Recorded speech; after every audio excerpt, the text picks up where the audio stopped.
Oh, I'm sure there are lots of folks barbecuing in the backyards, in the parks, wherever you may be on this absolutely picture-perfect Independence Day. Indians and the New York Yankees, longtime traditional rivals from the old days, are reacquainting themselves with one another, and they've got a great 4th of July history as well. We'll get into that more as the night goes along. Indians have taken the field. Let's get a look at the starting lineup for New York.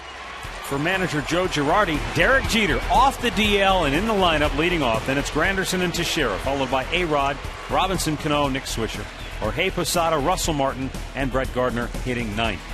Josh Tomlin making his 17th start. Josh is 9-4, looking to win number 10 tonight. He has pitched 102 2/3 innings, 58 strikeouts. He is 6-1 in this ballpark.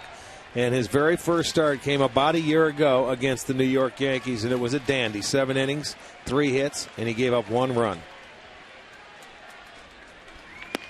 Josh Tomlin's first pitch runs in off the plate for ball 1. Derek Jeter was injured when the Indians played in New York. He had the calf strain that sidelined him, immediately went to the DL, and this is his first game back.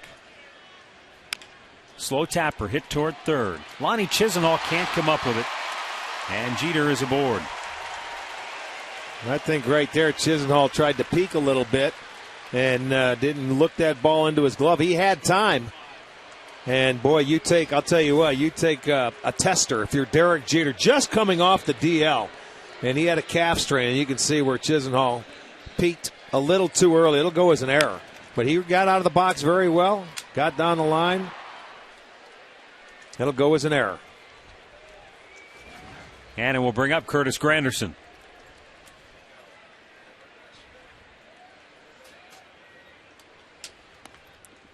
Granderson looks at a ball down low.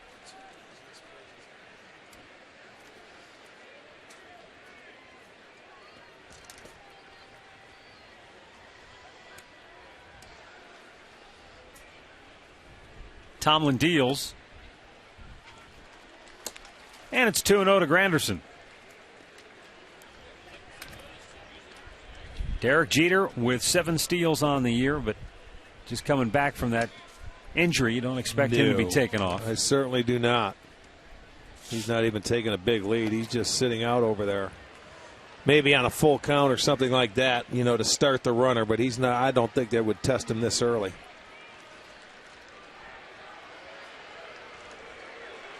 Curtis Granderson having a monster year for New York with 22 home runs, 58 driven in. And he takes its ball 3. Now, this is rare for Josh Tomlin. Coming out, normally he is strike 1, strike 2 on everybody.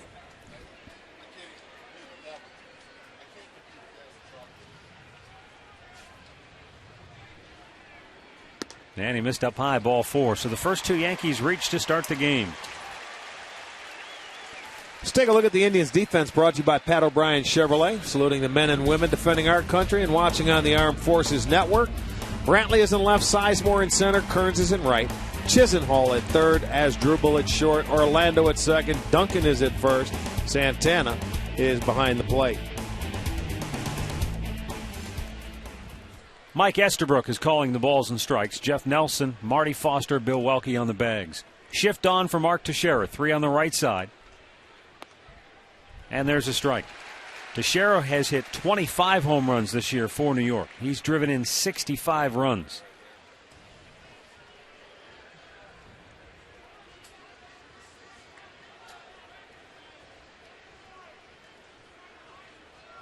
Tomlin with the 0-1.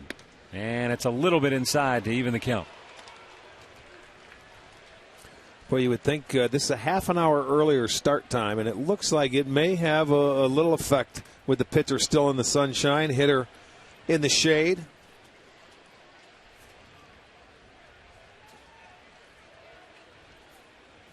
And the 1-1. Grounded foul, first base side. Tomlin gets ahead, a ball and 2 strikes.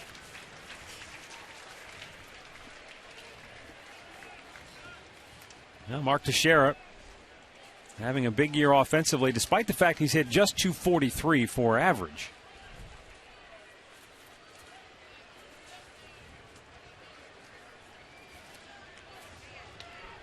And the 1-2. Hit in the air to center. Grady Sizemore circles under that. And the runners have to hold. One away. Let's take a look at the injury report tonight. And for the Indians, of course, Fausto Carmona after taking the tumble in Cincinnati. Shin-Soo Choo had surgery on the thumb. Talked to Matt Laporta today. He took batting practice before the game. Feels like he's getting very close to being able to return. And a long list of banged-up Yankees. Derek Jeter just coming off the DL tonight. Phil Hughes will return from the DL to pitch the series finale here on Wednesday. So 2 on, 1 out, and Alex Rodriguez to the plate.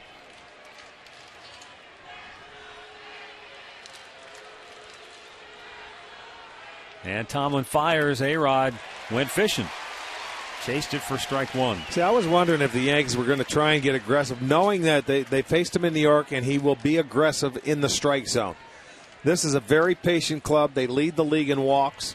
And I figured these guys, normally they sit back that first time through and make you work. But you get a runner in scoring position, and he was able to get A-Rod to chase after one.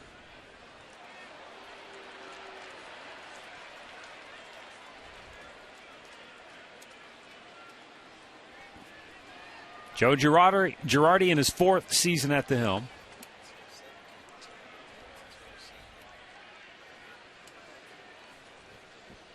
And he's got his team a game and a half in front of Boston in the East. Actually, 2 full games at the moment. Red Sox lost earlier today, snapping their 4-game win streak.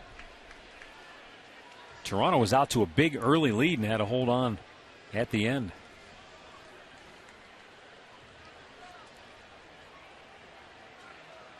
Tomlin ready with a 1-1 and popped him up.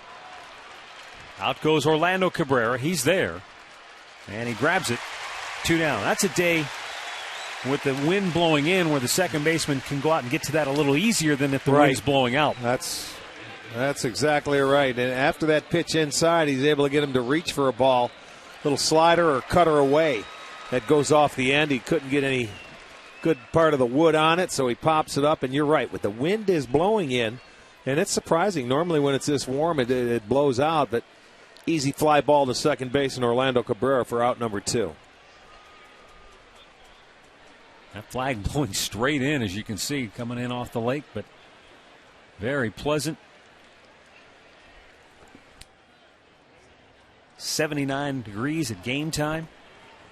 Robinson Cano with 2 on, 2 out. Now this is where the Yankees have the kind of lineup that can wear a pitcher down, because you get through Teixeira and A-Rod, and just when you think you can take a breather, you've got Robinson Cano who can do as much damage as anyone. Well, there's never a breather in this lineup. They have 4 guys with over 50 RBIs and over 50 runs scored. They're the only team to do that. Every other team only has 1. So they continue to come at you. And if it's not the first inning, then that lineup turns back over again. You're going to face them 4 times, so you have got to make quality pitches. Carlos Santana took that foul tip, nailed him behind the dish, and he needs a little time to gather himself. Santana, kind of a bizarre scenario. Right before the game, literally minutes before the game tonight, an announcement was made in the press box that Santana was out of the starting lineup and that Lou Marson would catch and bat 9th. And within 45 seconds to a minute later, they came back and announced, scratch that, Santana's back in the starting lineup now. Disregard what we announced earlier. So that was kind of a strange, rather quick turn of events. It was.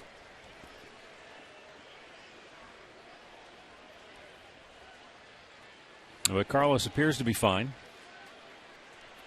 But it's certainly something we'll keep an eye on and monitor as the game goes on, because you wonder if maybe he was starting to feel a little bit ill and then maybe it passed and he decided he was okay to go. 2 on, 2 out. 1-1 count. Checked, and boy, that was a pretty good looking pitch. 2-1. Well, this is a team where with the Yankees, they score a lot of their runs, 45% of their runs coming via the long ball. The one thing you don't want to know, there's a good cutter inside. Must have been high because it looked like it had the plate. You don't want to give them extra outs like the error and the walk. You can't do that too often and get away with it against a team like the Yankees. If they hit their way on, it's one thing. Off the end of the bat, center field. Grady Sizemore camps under that. Great job by Josh Tomlin. The first two reach. Then he goes 1, 2, 3 to get out of trouble. A sold-out house here at Progressive Field. Indians coming to bat.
Back here at Progressive Field, although that's not actually at Progressive Field.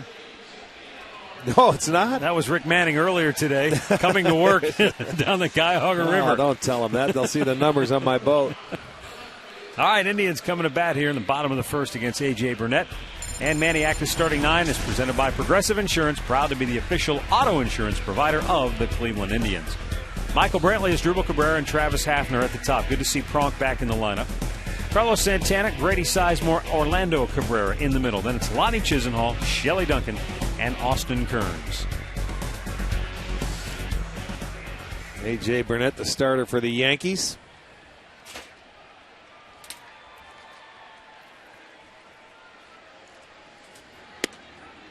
And Michael Brantley takes a strike. Burnett coming off a good start against the Brewers in his last start where he went 7 innings, gave up 7 hits and a couple of runs. Walked 2, struck out 4.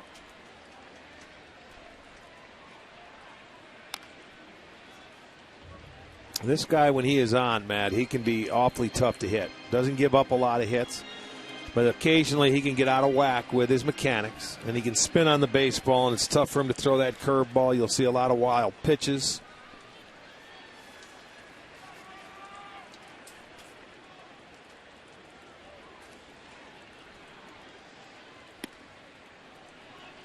Missed down low with a 94-mile-an-hour fastball. It's 1-2.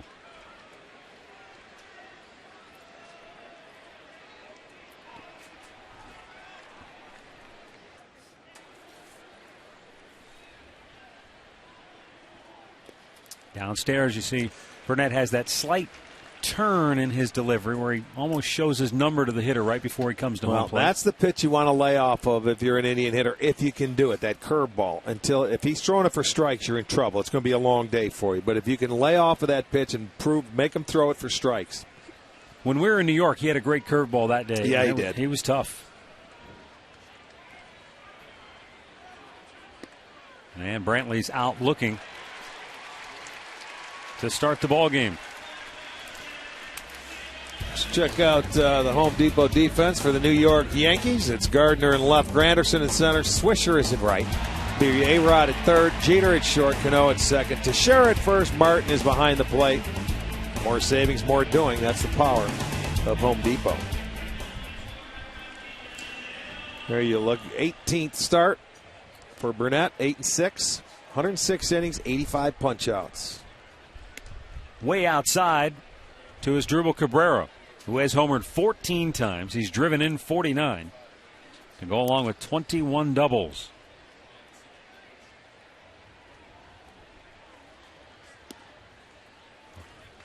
Too low, 2 balls, no strikes. Well, as Drupal probably happy to get home. Last couple of days in Cincinnati, rough days for him as far as swinging the bat goes. Didn't look like the same as Drupal Cabrera. No. Get home to some home cooking.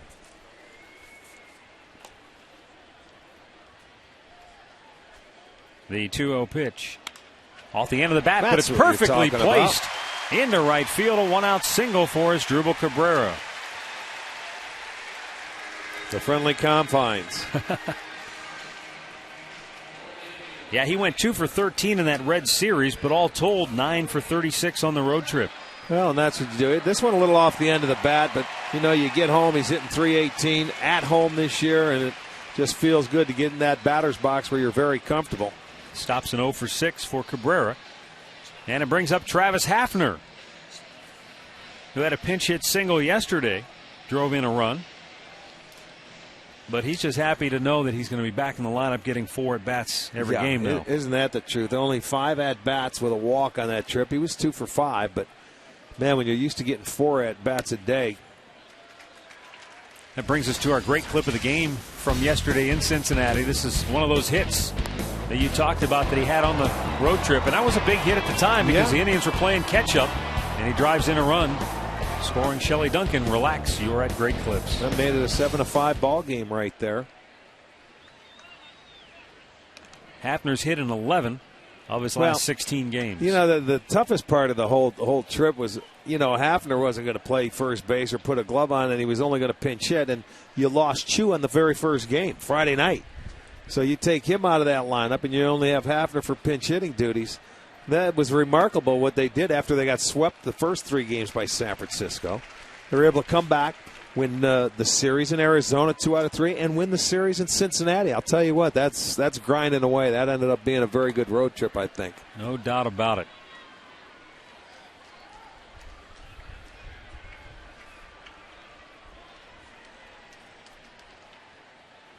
Now the 2-0 to Hafner. Takes a strike. I think that's why on the flight home yesterday, and albeit from Cincinnati to Cleveland, it's a rather quick one. But normally after a loss, at any point during the season, heads are down, guys are feeling it, But I think the way they battled back on that road trip, it was, even though they lost yesterday, it was a pretty good positive feeling coming back home to Cleveland. Well, it should have been. You won the series. That's what you shoot for. They had a chance for a sweep. They didn't get it, but they battled back offensively as well. In the dirt, and Cabrera takes off. Martin's throw. Got him. Just barely. Martin got on that ball, and he throws well. Made the perfect throw to Jeter, and he was able to tag him before the hand got in. Initially when he took off, I thought it was the right thing to do. But look at that ball only gets about 2 feet away. Martin was on it, boy, like a cat on a mouse, and he got rid of it with a perfect throw and gets him.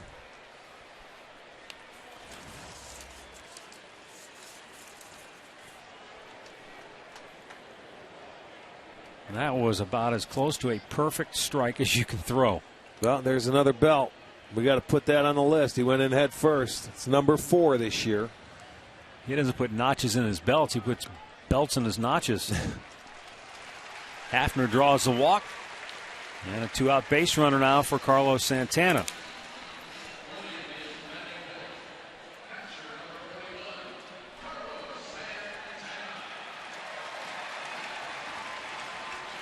It's going to bring up Carlos Santana now, who was in, then out, and then back in the starting lineup just moments prior to the game today. .227 average on the year, a dozen homers, 15 doubles for Santana.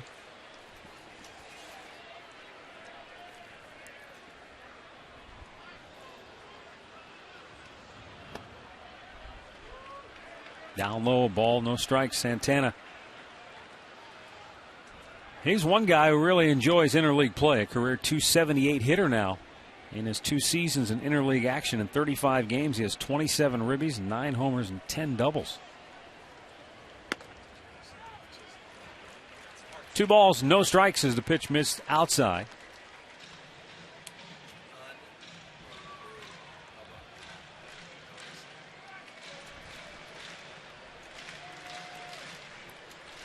Russell Martin appeared to be quietly arguing with Mike Estabrook about the location of that 1-0 pitch. He felt it was a strike. He gets the strike call here, and it's 2-1.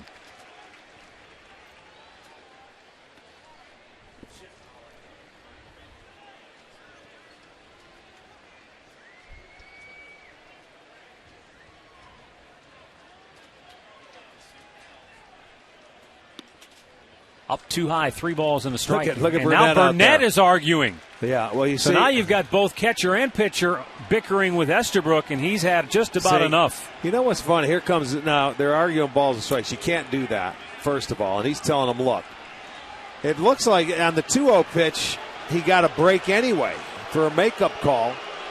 Now he's coming out to stick up for his pitcher and catcher. And Burnett just doesn't agree with the strike zone. It's plain and simple. Now the umpire at first base, Jeff Nelson's going to walk out and talk to him. Well, I thought the strike zone was a little stingy in the first when might have Tomlin been. was out there. Well, that's exactly what they're doing. They're looking and saying, what's a strike here? You know, normally pitchers and hitters will make adjustments to zones as the game goes on.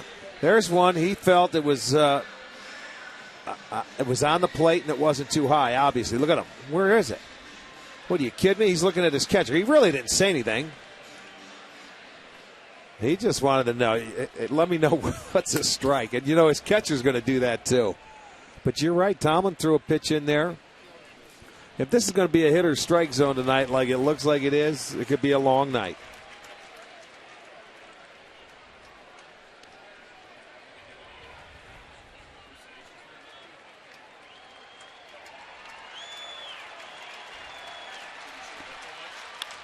There's a drive to center, but Granderson is right there to make the catch. And the inning comes to an end. No runs, a hit, 1 man left aboard. No score after 1.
Ohio Toyota dealers and by AT&T.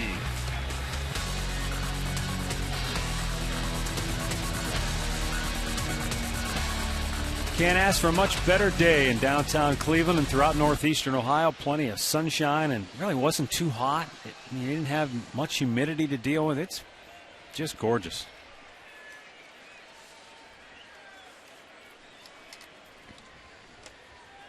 Nick Swisher will lead off for New York here in the second. Then it's Jorge Posada and Russell Martin.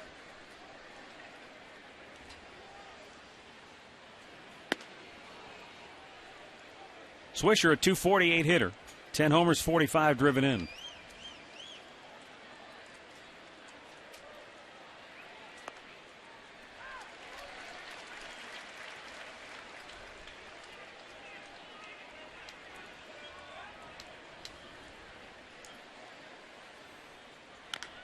off his foot. This is the part of the lineup I want to keep an eye on for Josh Tomlin. The amazing thing, when you look at hitters 1 through 5 for him, they're hitting 193 off him. And then you look at the numbers 6 through 9, believe it or not, they're hitting 311 off him for whatever reason. But that seems to be a little strange. Up too high, 2 balls, 2 strikes. Didn't we speculate on that maybe you try to challenge those guys a little bit more, and perhaps that could be. Yeah, but he pretty much challenges everybody, his style of pitching. He throws strikes with the 3 or 4 different pitches.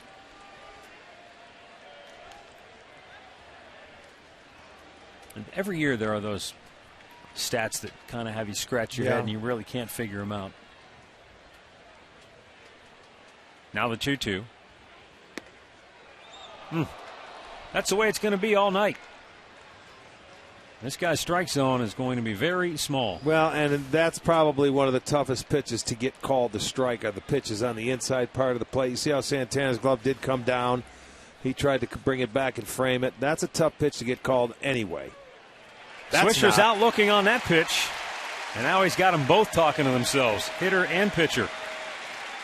Well, you make adjustments. You go through that first time through, and if the pitcher knows he may be calling the low pitches, not the high pitches, you make adjustment as the game goes on. But that pitch right there, what's wrong with that? That's right there at the knees. It had plenty of plate. That's not low. It had the dish. You got nothing to argue about there as a hitter.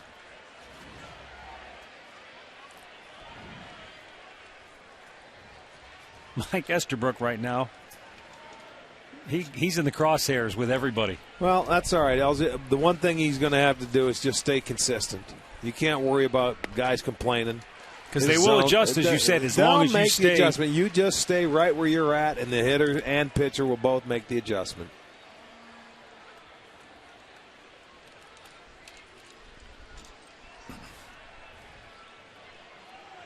Posada lines one to right field.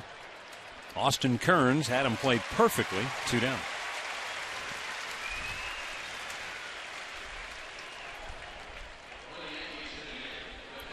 All right, in the first inning, the Indians, of course, they've got the holiday uniforms. So the weekend and the holiday uniforms. You got the cream color. Right. Well, Lonnie Chisenhall forgot to put the cream on. He's got it on in the second inning. In the first inning, that's the white, the home whites. A lot of different combinations. Little out of uniform. I can't believe his teammates let him go out there like that. But, Kangaroo Court, that's a fine, big boy. You're out there in wrong uniform. I want to know who found out and who had to tell him to go put on the right pants. Somebody noticed. Obviously. Russell Martin trying to bunt his way aboard. Santana jumps on it, throws him out. Yankees go 1-2-3. And we go to the bottom of the second, no score.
Independence Day in northeastern Ohio. Well, lots of folks taking advantage of the fantastic weather with the boats, hanging out on the beaches, and finishing things up with a Tribe Yankees game here at Progressive Field. Grady Sizemore, Orlando Cabrera, Lonnie Chisenhall for the Tribe here in the bottom half of inning 2. A.J. Burnett on the hill for New York. I mean, does it get any better than this if you're a baseball fan? It's July 4th. You got the Yankees in town, and both teams are in first place, and a sold-out house. That's about as good as it gets right there. Now, you played in some of those games at the old stadium where you had monster crowds because you had the room. You could, I mean, if we had a stadium that was 80,000, held 80,000, you might get close to 80,000 on a day like this. I think the most that we ever played in front of was 72,000 on a July 4th game. Excuse me, Tommy tells me, Teflon Tom tells me it was a July 3rd game. It wasn't the 4th, but there was 72,000. He went and looked that up, and it was odd. You had the big crowd on the 3rd of July because the 4th of July that year was on a Friday, and they played a day game on a Friday on the 4th of July. Okay. Probably because they wanted everybody to be able to get home and see their fireworks. It's before they had the big fireworks extravaganzas that they have now at the ballparks. 1-1 pitch. He almost went after it, but he did not. 2 balls and a strike.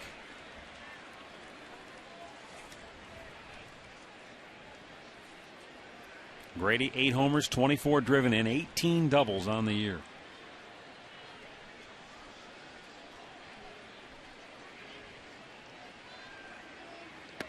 Missed outside, 3-1. That's the one thing you want to try to get A.J. Burnett to do today is throw a lot of pitches early.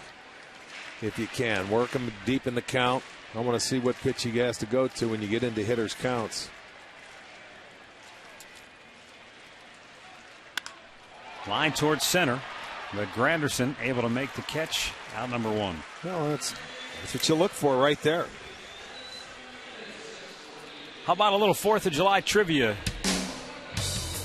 Brought to you by AT&T. 3 pitchers have pitched a no-hitter and have 100 or more career saves.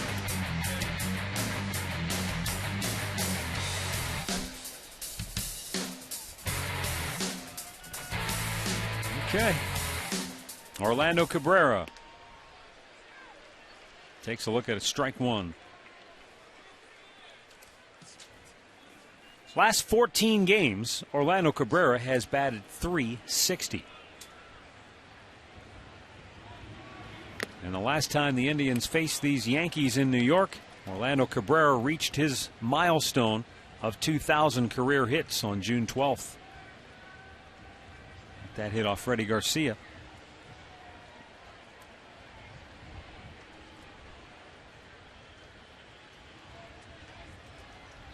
And now in this series, he gets to watch Derek Jeter as he guns for career hit number 3,000. But Jeter will need 6 hits in the series to accomplish it. The 1-2 stays alive. There are those who believe that should Jeter have a couple of big games here and be, say, 1 hit shy going into Wednesday's series finale, that they might sit him because they want him to get the 3,000th hit at home.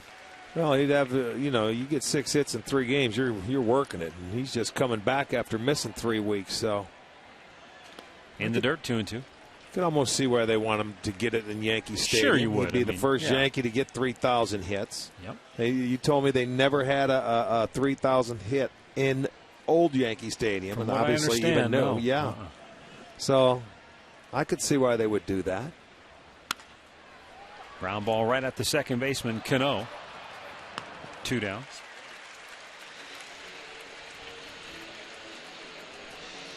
2 down, Lonnie Chisenhall coming to the plate. And for more on the Indians' rookie third baseman, here's Katie Witham. Well, Matt, Rick Chisenhall's been up here in the majors for just about a week, and he told me the biggest help has really been having rookie Cord Phelps up here alongside of him. You know, those two were roommates back in Double-A, and he said it's really just given him a better sense of what to expect and help him adjust a little faster. Now, clearly, Cord forgot to tell him about the pants today, but the biggest piece of advice has been not to try to do too much while he's up here, and he says that's helped a ton.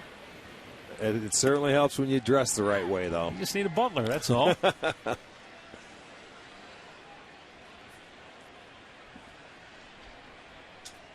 Lonnie Chisenhall, 6 hits and 20 at bats. Big bouncer foul, first base side.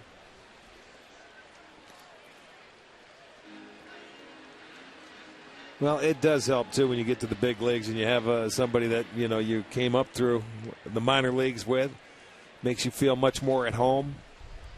And you notice they say roommates. They have roommates in the minor leagues. You get to the big leagues, you get your own room. Now the 0-2. Ran it up high and he popped it up right at the dish. Indians go in order. And after 2, there's no score here in Cleveland.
Back here, top of the third. Want to remind you to stay tuned later in the game to see our Miller Taste Greatness moment.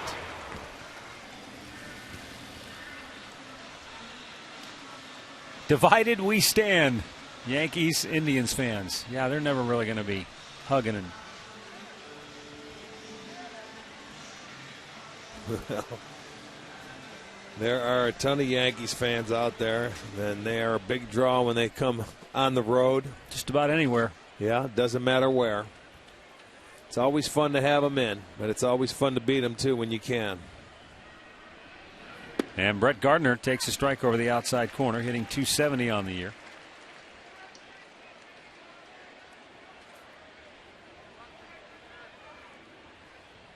This is the guy that had a pretty good series when we were in New York. At the knees, a strike. It's 0-2.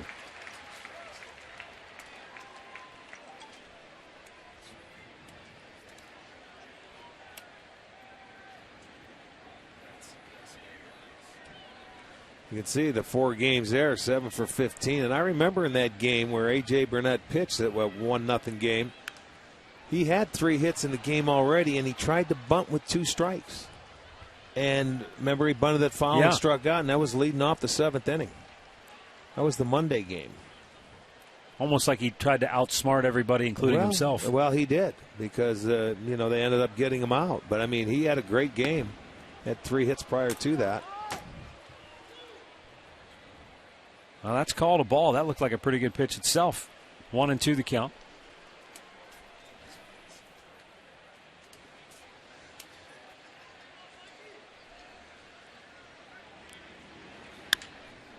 And he got on top of that and lined it to right field. Austin Kearns makes the head-high grab for out number 1. Minor League Report is brought to you by Kia. Genmar Gomez last night in a 4-2 win went 8 innings, giving up just 2 runs on 105 pitches. He's gone 9-2 with the Columbus Clippers. How about that rotation? Zach McAllister, David Huff, Scott Barnes, and Gomez have combined to go 32-9 with a 3.12 ERA. Yeah, that's Scott Barnes, kind Rick. of staff they have going. Scott Barnes, the left-hander, has not allowed more than 2 earned runs in 8 of his last 9 starts. Has a 2.11 ERA during that stretch. David Huff, 5-0 in his last 5 starts with an ERA just over 2. So yeah, they're all dealing, and that's why Columbus is 30 games above 500. They're 57 They and have 27. more wins than any team in baseball, from top to bottom, major leagues all through the minor leagues.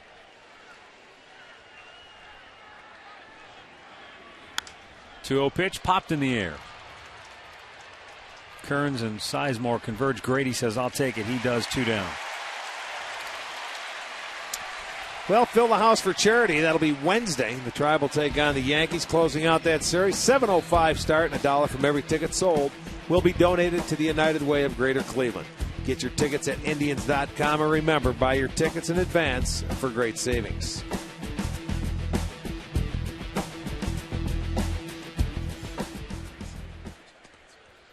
Curtis Granderson walked his first time up.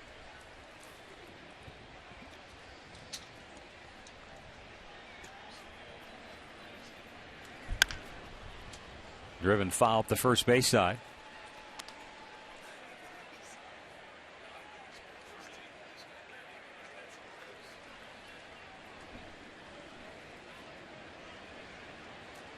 And the 1-1. Rope foul. Almost the same spot. 1-2 the count.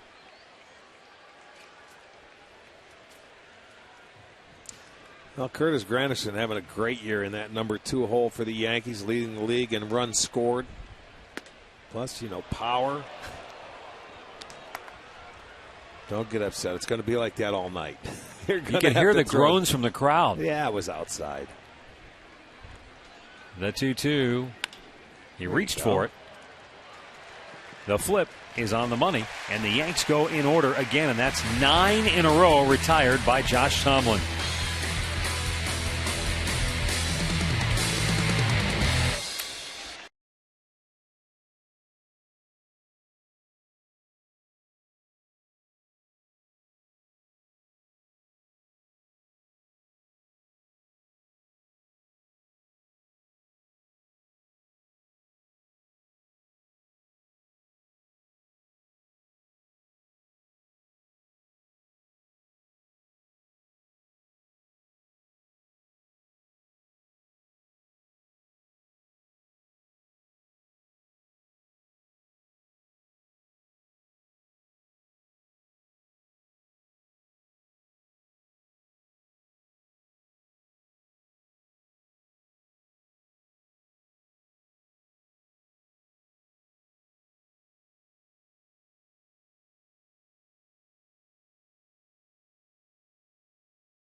Gorgeous day here on the shores of Lake Erie. Turning into a perfect and pleasant 4th of July evening at the ballpark. Shelley Duncan, Austin Kearns, and Michael Brantley for the Indians here in the home half of inning number 3. Big fireworks extravaganza coming up after the game tonight. When you get the holiday falling the way it does, you get a lot of fireworks shows over the entire weekend. Yeah. Well, I'm sure tonight's going to be something special here.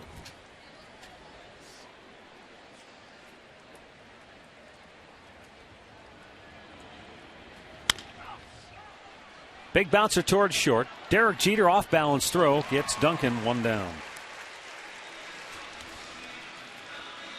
Let's check in once again tonight with Katie Witham. Well, guys, we have a spectacular fireworks display on set for tonight, the 4th of July, but also we've got fireworks again this Friday, July 8th, when the Indians take on the Toronto Blue Jays. You can get tickets starting at just $8. Log on at Indians.com right now. Also, it is half-price student ID night. It is going to be a great night, so get your tickets now for Friday, guys.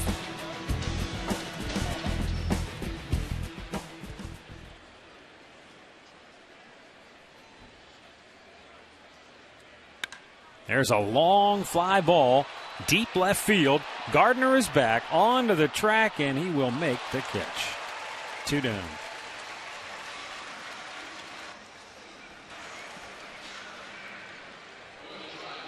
Back to the top of the order, Michael Brantley, who was called out on strikes to begin tonight's ball game for the Indians. Tribe happy to be back home, that's for sure. They've played just 38 home games this year in the American League Central Division. Only Minnesota has played fewer games at home so far. But they'll be making up for that with these last 7 here at home going into the All-Star break.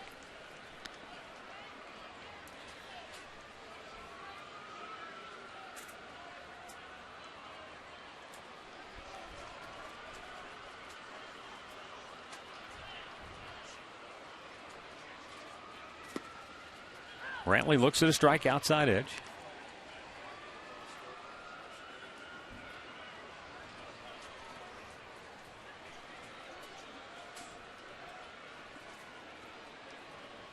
No score.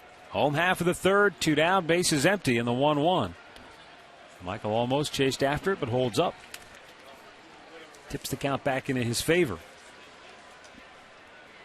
Brantley, who was having some struggles offensively on that last road trip, has hit in his last 4 games coming in. He had the one big hit Saturday, 3-run home run. Slowly tapped towards second. And a 1-2-3 inning for A.J. Burnett. And he's retired 7 straight Indians hitters. No score after 3.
Lead off the 4th inning for New York. He flied to center his first time up.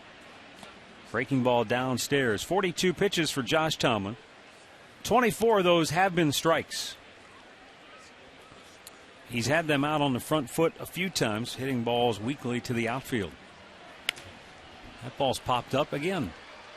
And here is Austin Kearns in right field. One down in the fourth. Log on to STOHD.com and you can buy a $20 gift card from Johnny Malloy's in Lakewood and get one free. Johnny Malloy's kid-friendly features the best ribs in town along with award-winning pizza. Johnny Malloy's in Lakewood. Join them on their patio for your next happy hour.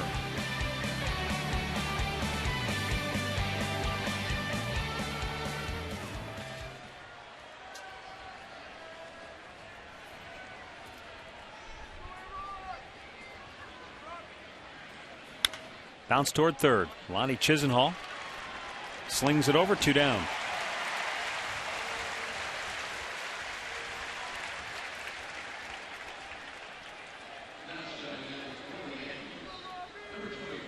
It's going to bring up Robinson Cano. He flied out to center in his first trip to the plate.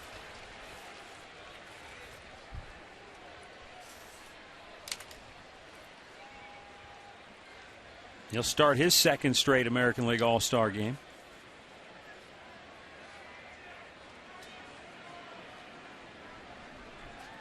And he'll have some familiar components on the infield with him with Jeter and A-Rod. Yeah, no kidding.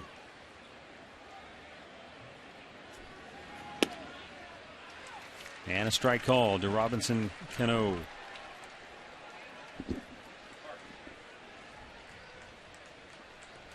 This is the kind of guy, as Jeter closes in on 3,000 hits, depending on health and longevity, you could see him one day piling up a ton of hits. I don't know if he'll get to 3,000 because you've just got to play so long to be able to get there. Yeah, and you have to stay healthy. Boy, that's one of the keys. Can't miss much time at all.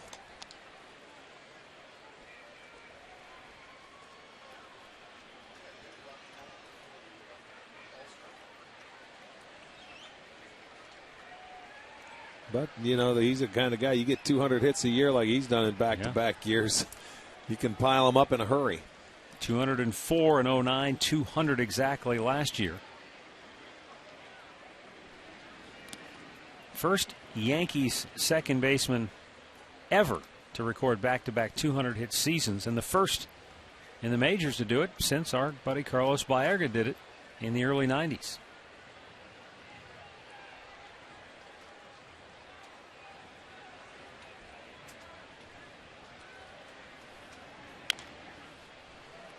And talking about Cano and his ability to pile up the hits, since his debut in 05, no major league second baseman has more hits.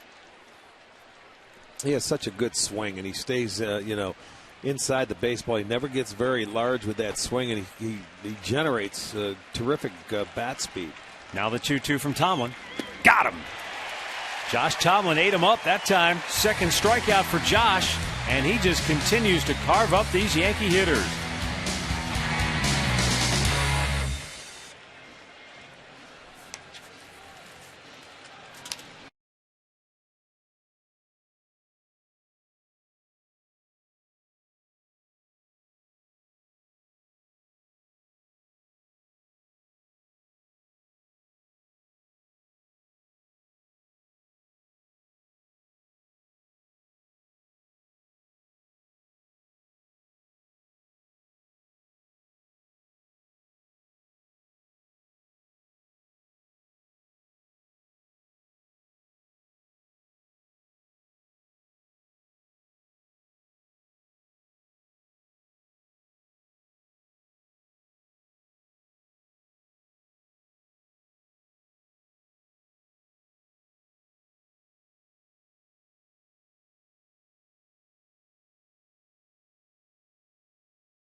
No score, bottom of the fourth inning at Progressive Field as Dribble Cabrera, Travis Hafner, and Carlos Santana due up here for the Tribe. Well, these guys are dealing, aren't they? There's only one hit in the ball game. That was Cabrera's back in the first inning. Pretty similar to the last time the Indians faced Burnett. Cabrera, routine bouncer to second. One quick out.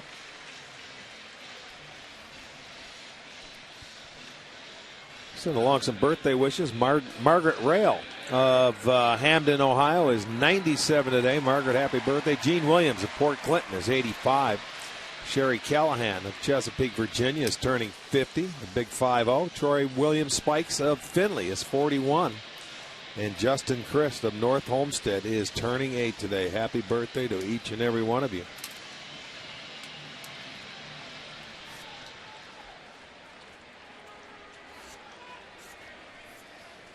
Travis Hafner drew a walk his last time up. Takes a strike outside edge. It's all right, though. After that first guy leads off and swings at the first pitch, you don't want to give him 2 outs on 2 pitches. This is a guy you really want to try to make work, so Hafner takes that strike.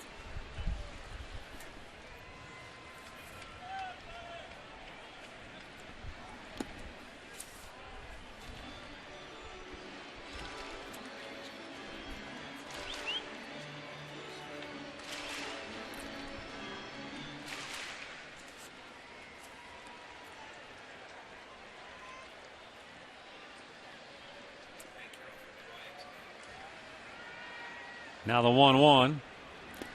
You can see with the shadows, and because of that, Russell Martin's got the almost like the whiteout nail polish on his fingers that he flashes the signs for so that Burnett can easily pick them up.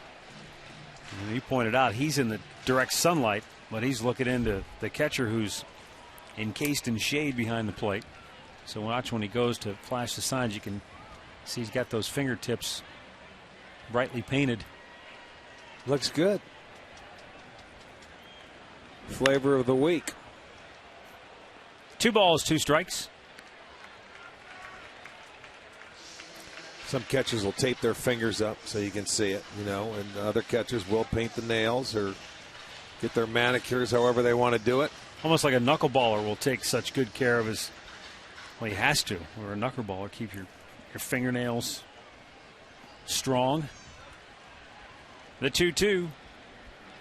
Hafner fouling it away.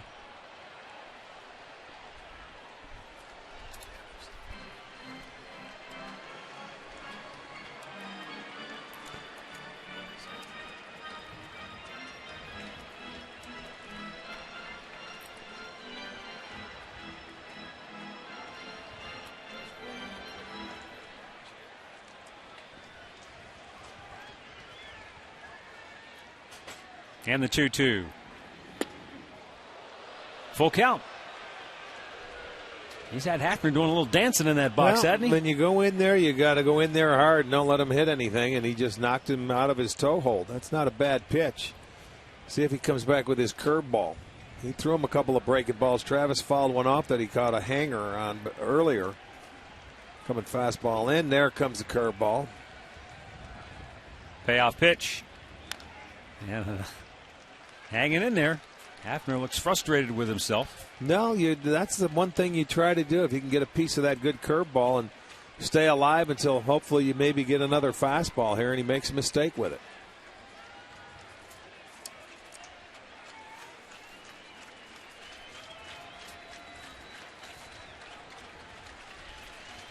Let's see if he does get that mistake pitch here on the 3-2 from Burnett. Fastball at the knees, outside corner. And a dandy. Hafner doesn't like it. That's a good pitch. But that was just about as close to a perfect pitch as you're going to see. Yeah, take a look at it on the Time Warner Cable pitch tracker. It's a fastball down at the knees and on the corner. Beautiful pitch. I mean, that's perfect. You don't pull the trigger, you walk back to the dugout. That's a very good pitch. Second strikeout. Both of them have been called.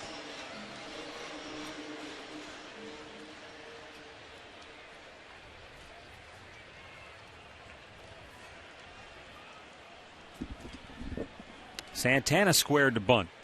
Takes a pitch up high.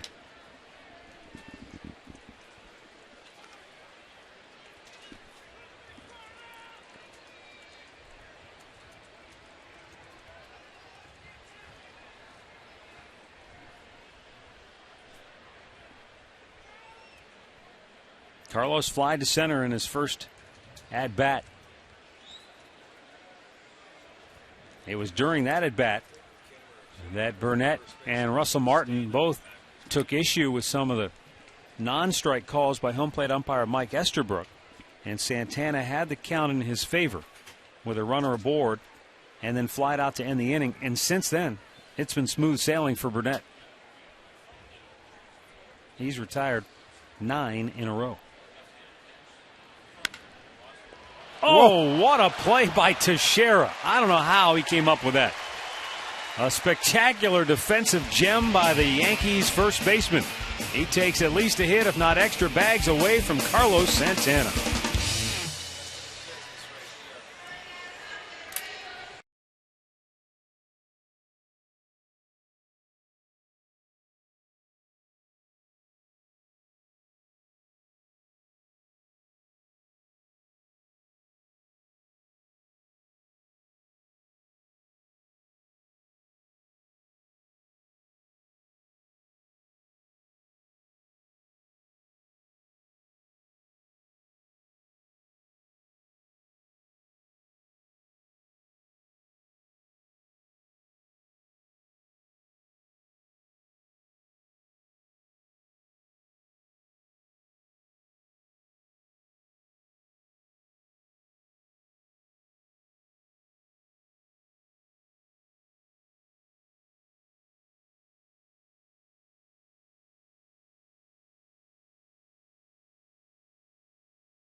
Proud to fly the Cleveland Indians.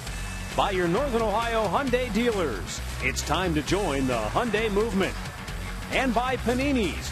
Get overstuffed at any one of 18 locations in Northeast Ohio.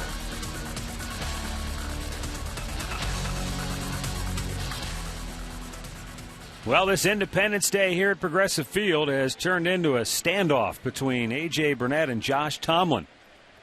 The Yankees right-hander has retired 10 straight Indians hitter, while Tomlin, as you see there, has retired a dozen straight Yankee hitters. Nick Swisher, called out on strikes his first time up, steps in. And a breaking ball in there for strike one. And I think what we were talking about earlier, the adjustments have been made, by pitchers and by the hitters.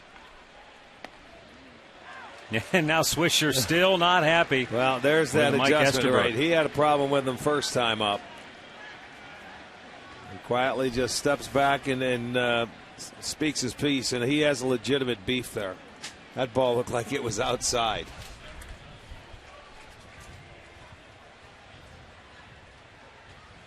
Now the 0-2. Ran it up high.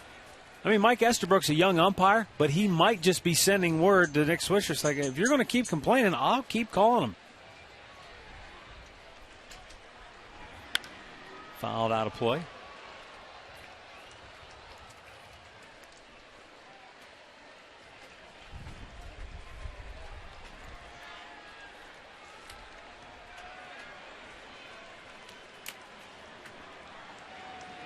Broke his bat.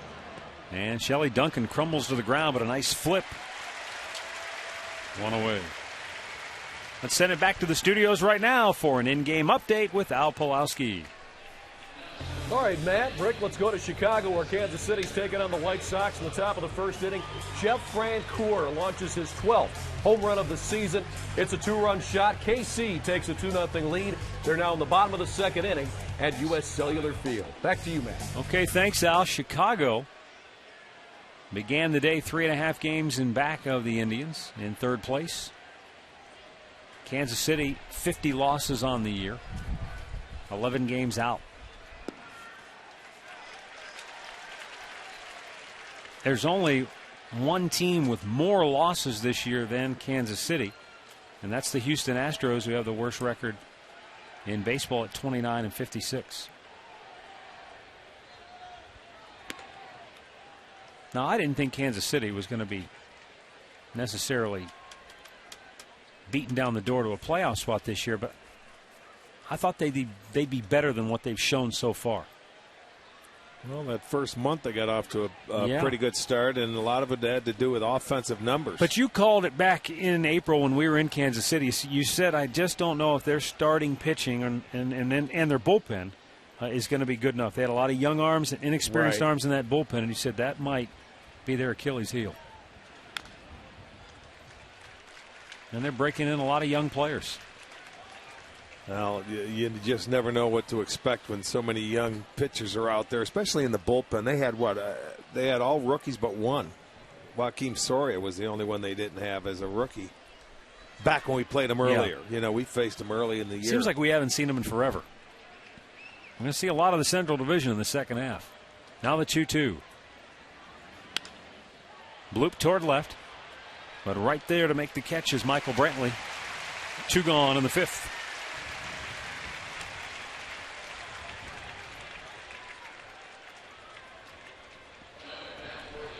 Send along a happy anniversary to Mr. and Mrs. Harry Hawkins, celebrating their 59th wedding anniversary from New Waterford, Ohio. So, happy anniversary. 59, congratulations.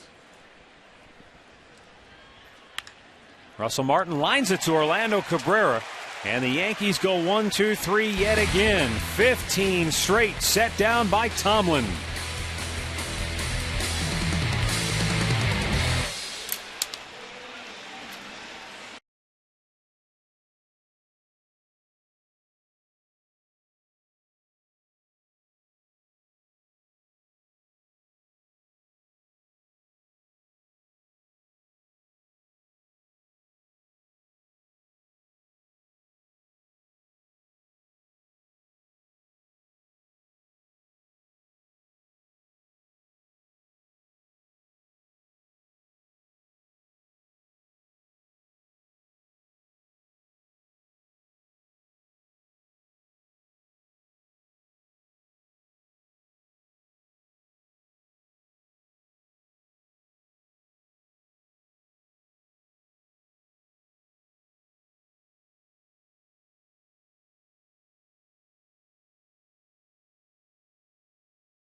Yankees locked in a scoreless duel here, bottom of the 5th inning. You see there, the Indians have the only hit of the game. That came in the first inning when Asdrubal Cabrera got a base hit off the end of the bat into right field. The next man up, Travis Hafner, drew a walk. We haven't had a base runner since. Each pitcher has just dominated their opposing lineup since that first inning.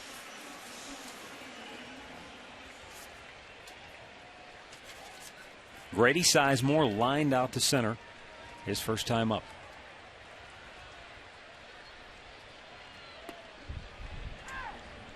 And takes a strike.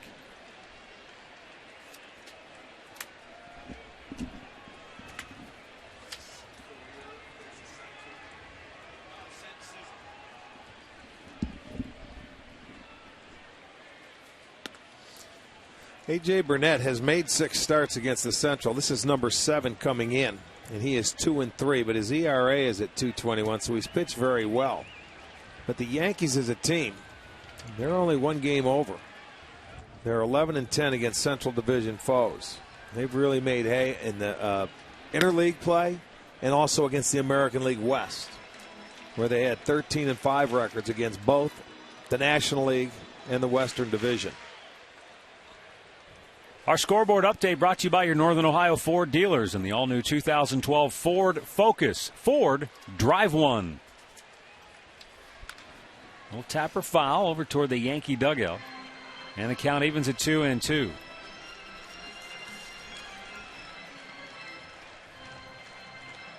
Well, the teams that win usually don't simply dominate across the board. They find an opening or weakness, whatever you want to call it, and they exploit it. And so for the Yankees, interleague play and dominating the AL West has been their ticket. For the Indians so far this year, they played very well in interleague play. And they've played very well at home. I mean, that's been their... Right. Their calling card is right. Well, you go back and you won 14 straight starting out the year after you lost your first 2. Then you come back and rip off 14 in a row. They got off to such a good start. Now it's just, go out there and keep your head above water. Just fouled on the right side.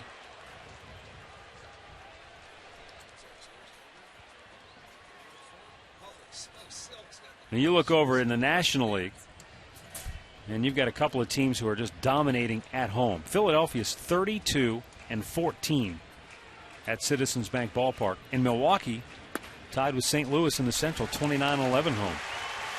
Grady Sizemore draws a walk, and that stops the string of 10 in a row retired by A.J. Burnett. Well, the Indians host the Blue Jays on Saturday, and the family can enjoy pregame kids' fun day activities along with the food and performances from other cultures at the International Festival. Following the game will be a fireworks show as well that's set to a British Invasion soundtrack. So tickets starting at just $8. Visit Indians.com. Bounce to third. A-Rod had trouble getting it out of his glove. Goes to second for one. That's all they get. As Sizemore got down on top of Cano in a hurry. And so instead of the double play, the Indians have a runner at first with 1 out. Just that little bobble where A-Rod couldn't get it out of his glove had enough to do where Cano couldn't turn the double play. Because it's just, it doesn't look like much. It's a half a step right there where he reached in, just didn't get it. That gave Grady enough time to get down onto the feet of Robinson Cano, and he wasn't able to make a throw. So, you look at it this way. Hey, that could be an extra out in the inning. And in a game like this, maybe you can take advantage of it. Sometimes the double play not turn are the ones that come back to haunt you. Toss to first. Back standing is Orlando Cabrera.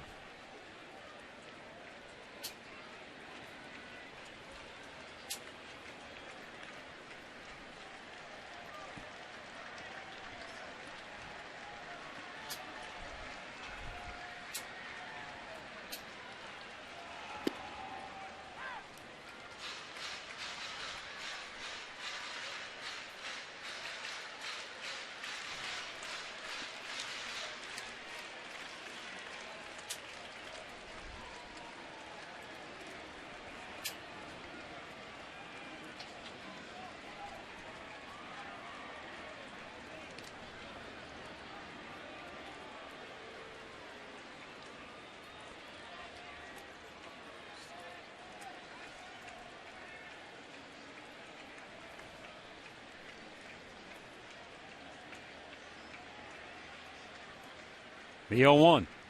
He tried to hold up, but he couldn't. No balls, 2 strikes. Well, another time he sees that curveball and he just can't hold back. You can see couldn't check it. You know, the first time you face a pitcher, sometimes it takes a couple pitches like that to get used to it, to see the break.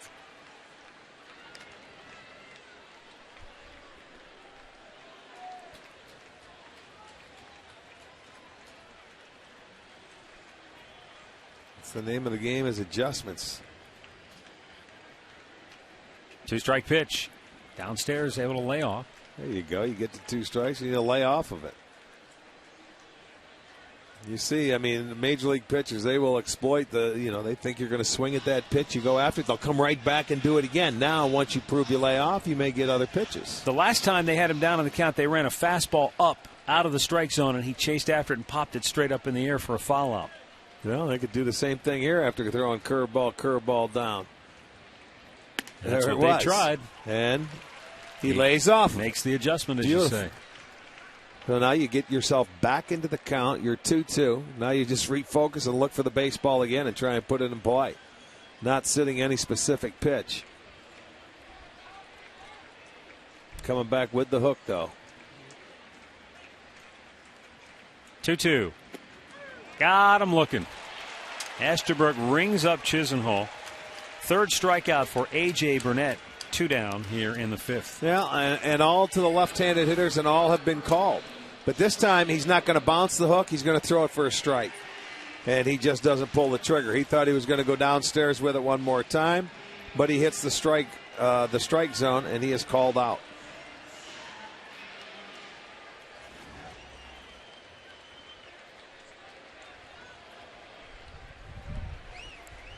Shelley Duncan bounced to short his first time up. And takes a fastball for a strike. Ron Smith celebrating his birthday tonight in Zanesville, Ohio. Aaron Hawker celebrating his 31st in Columbus Grove. Shannon Taylor of North Olmsted also celebrating her birthday tonight. And Scott Liston celebrating his 37th birthday tonight in Ashland, Ohio. So congratulations and happy birthday wishes to one and all.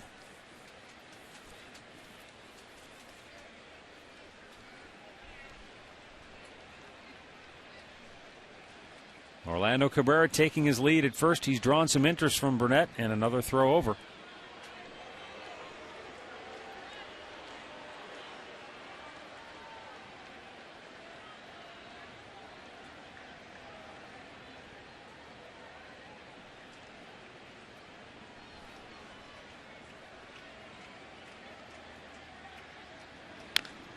Fouled that off of his foot.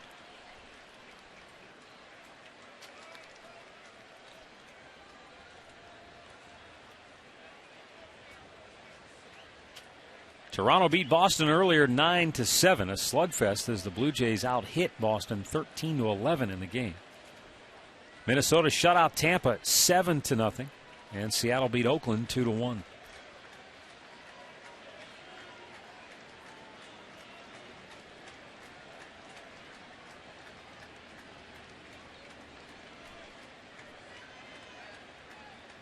Cabrera takes off, and Duncan fouls the 2-strike pitch over toward the Terrace Club.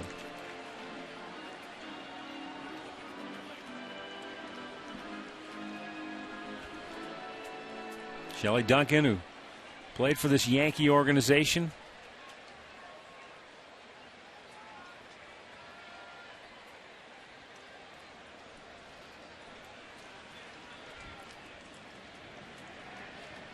Trying to do some damage here with 2 outs and down on the count 0-2. This time Cabrera holds and Duncan strikes out. We've played 5 innings here at Progressive Field, and these two teams have combined for exactly 1 hit.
By Miller High Life. This summer, find out how giving back bottle caps can give returning vets a piece of the high life. Go to MillerHighLife.com for all the details. Sold out house tonight here at Progressive Field. And they've been treated to two pitchers who are locked in, throwing a lot of strikes. They've had hitters off balance. What's interesting to me, Rick, watching this game, it's not like these guys are throwing it by people or they're completely baffling them with a dazzling array of strikeouts. They just had hitters in between and popping it up or hitting it weakly on the ground. Yeah, the art of pitching. Yeah. Keep them off the barrel of the bat. Keep them a little bit out front or a little bit behind. Two guys have really been masters, at least tonight, of throwing off the timing mechanism of the hitters. Well, Tomlin has 3 fly balls to center, 3 fly balls to right.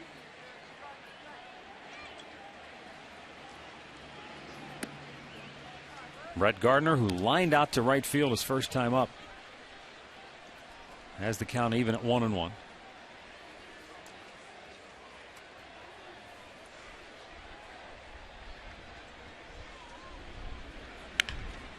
Just foul, first base side.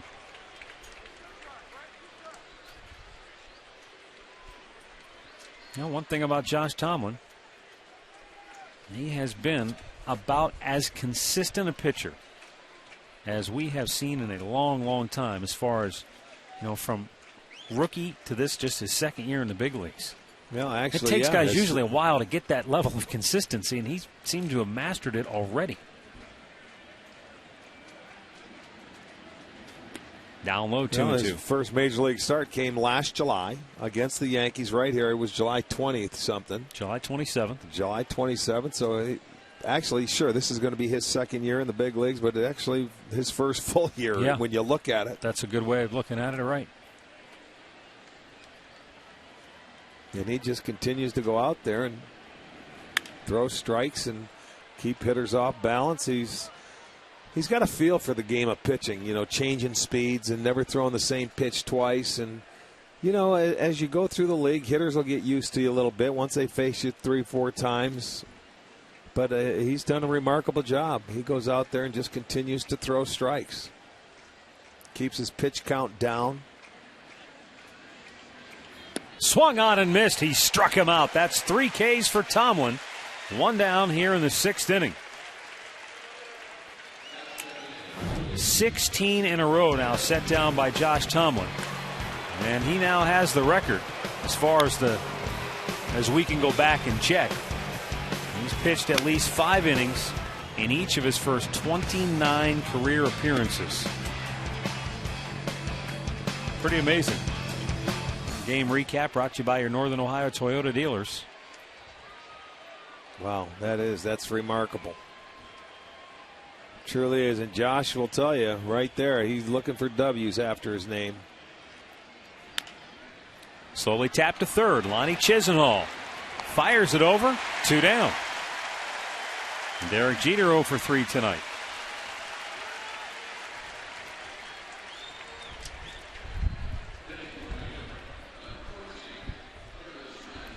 That'll bring up Curtis Granderson, who walked in the first inning, and that's the last base runner in this game for New York.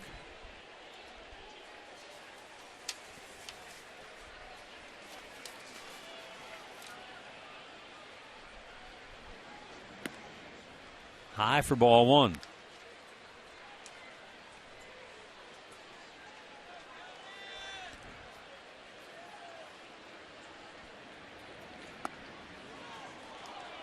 Just missed there. 2 balls, no strikes.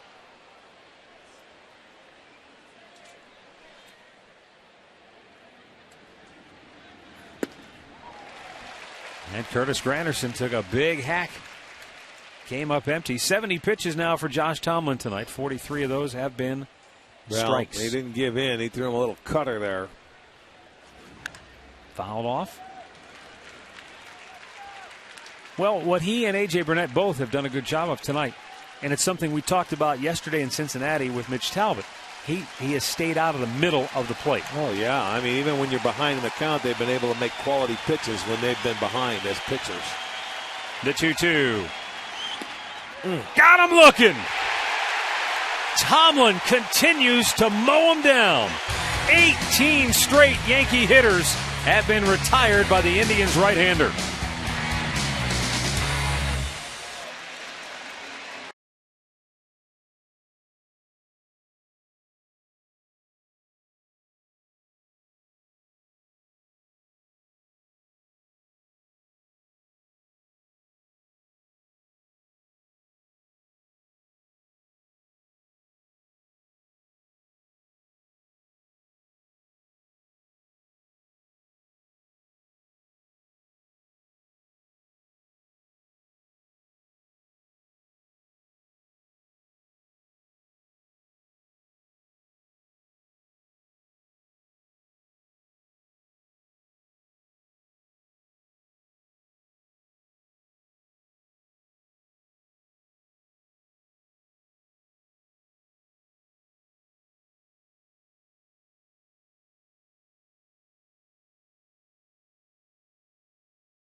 Maximum tonight, Indians, Yankees on this Independence Day.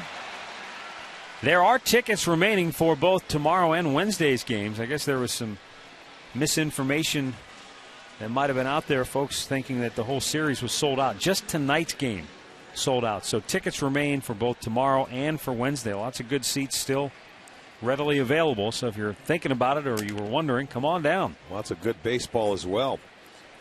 You got CC Sabathia and Carlos Carrasco going at it tomorrow. How about that pitching matchup? Might not be two better pitchers in the American League going right now as far as where these two guys are at, both throwing the ball.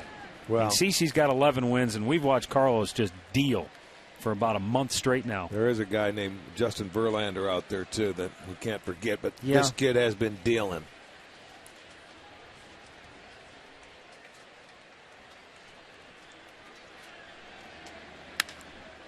That's hit in the air to right field. Long run for Swisher. Racing back on the track. He pulls it down.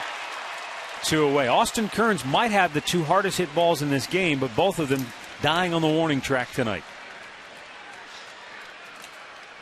Let's get the answer to our AT&T trivia question tonight. 3 pitchers have fired a no-hitter and have 100 career saves. Well, I'm thinking Dennis Eckersley has to be one, right? Dave Righetti's got to be one, too. Rags. Yeah. And Jose Jimenez. Already. Forgot about him. Michael Brantley looks at a strike. Brantley struck out looking in the first, grounded out the second, his last time up in the third.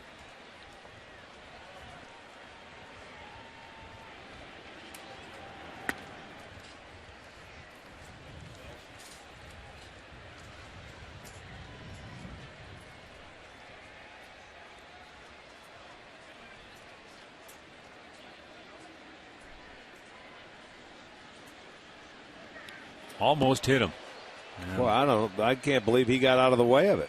Looked like it went in between his legs as he jumped back.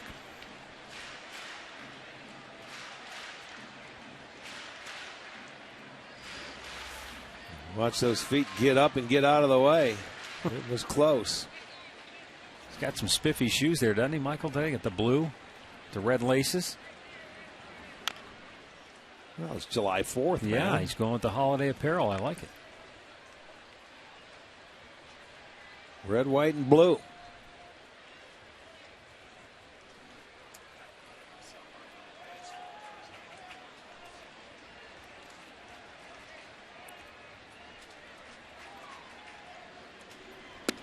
And he couldn't help himself. That's 5 strikeouts for Burnett, 2 down here in the 6th inning.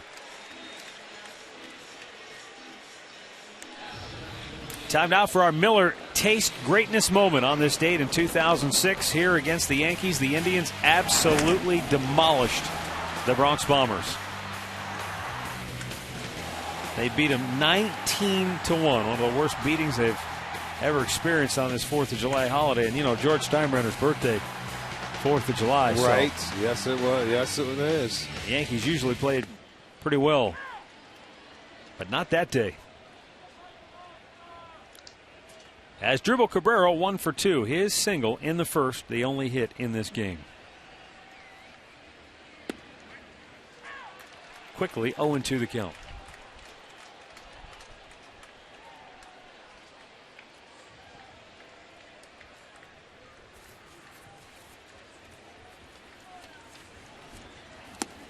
Up high with the heater.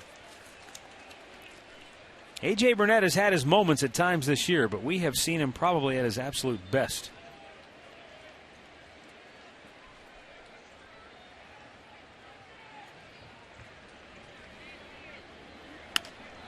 Curveball bloop toward left field. Fair ball. And his dribble will turn and burn. He's into second base easily with a 2-out double. Yeah, not a bad pitch by Burnett. Just a better job of hitting the baseball by Cabrera. He's able to find a hole down the left field line. Stayed inside of it. And he bloops it down there. I mean, it was a hanging break about what happened. That made it a little easier for Asdrubal to take it the other way. But didn't hit it hard. Placement was perfect. His 22nd double. Now the Indians with a chance. With 2 outs, they have a runner in scoring position. First time tonight that anybody has been in scoring position.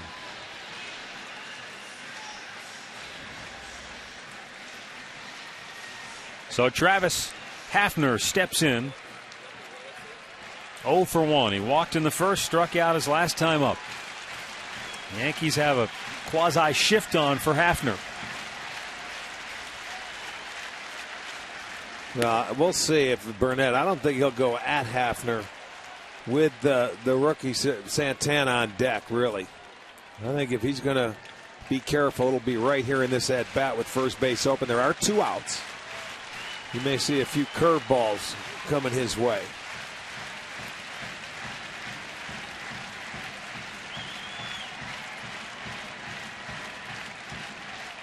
And the 1-0 pitch.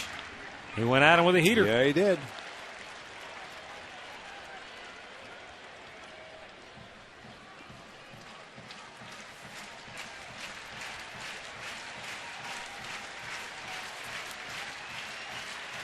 Hafner trying to bring home the first run of this game.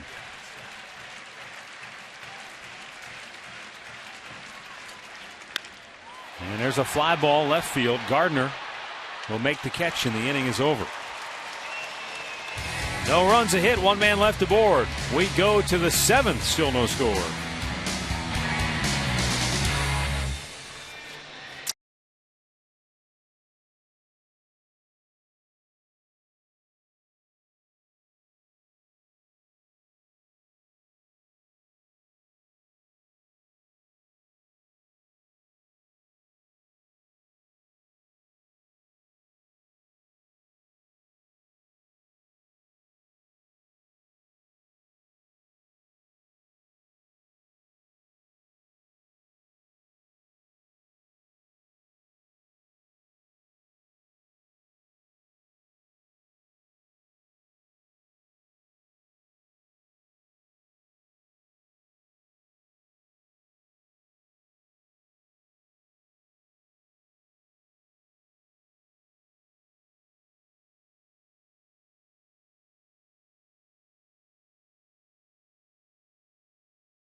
Now between the Yankees and the Indians, it is the top of the 7th inning. We want to remind you the Toronto Blue Jays will be in town starting Thursday, July 7th. Every fan that comes to the game on Thursday will receive a free t-shirt courtesy of the Plain Dealer. And then Sunday, we have KeyBank Kids Fun Day going on.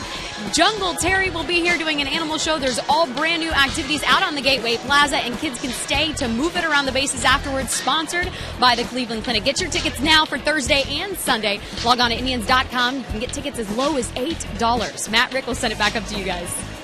All right, thanks, Katie. 7th inning. Josh Tomlin facing Mark Teixeira. And the pitch is inside for ball 1. That was just pitch number 73 for Josh Tomlin.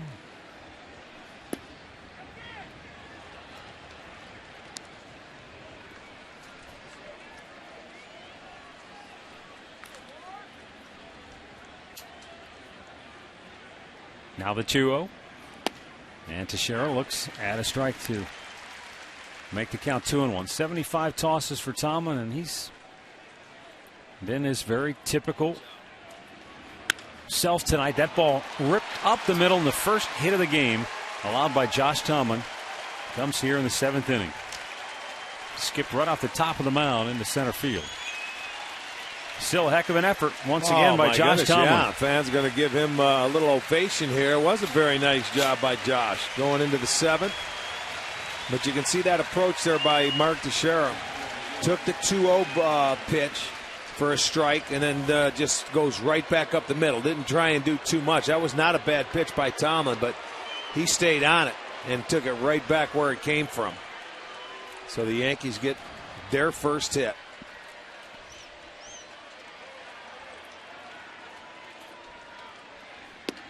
Alex Rodriguez looks at a strike.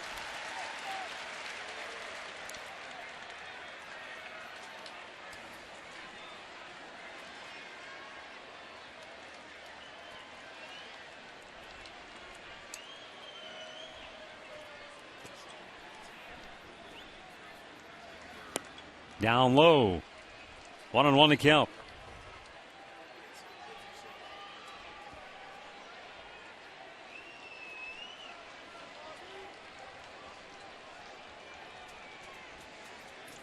Josh Tomlin retired 18 Yankee hitters in a row before that hit by Mark Teixeira. Now the 1-1. Check the swing, and it's a foul. 1-2. He's during that stretch, he was able to retire 9 Yankee hitters on 3 pitches or less. So he has been a model of efficiency the way he's gone after it here tonight. You're right. It showed the pitches per inning, and he had 17 in the first. That's because there was an error and a walk in that inning. But, you know, that's how he does it every game, man. 13 pitches, 11. He can go out there and have a 8 or a 9 pitch inning.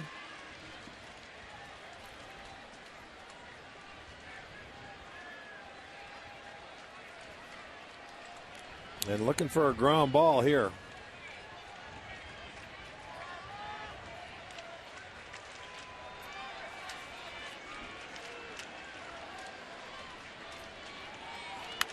Popped him up foul. Had him off balance again, but he stays alive by putting that up into the seats.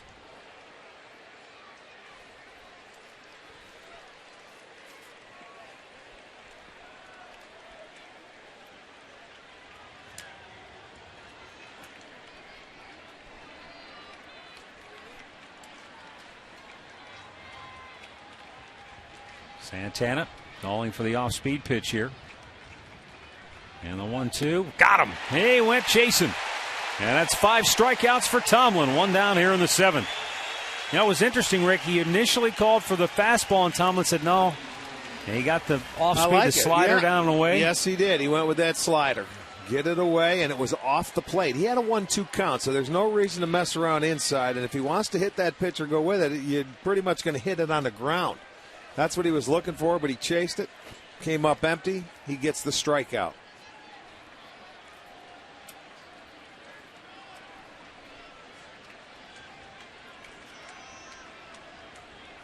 Robinson Cano for 2. Fly to center and has struck out.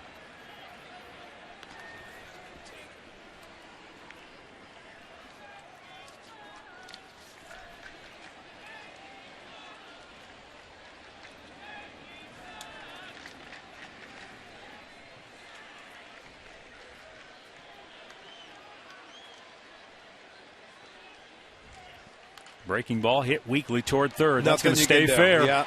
Put it in your Chisenhall pocket. has to hold on to it. Put it in your pocket. Nothing you could do. He made a good pitch. You can see there's the smiles coming out by Cano. Boy, it's like a perfect bunt.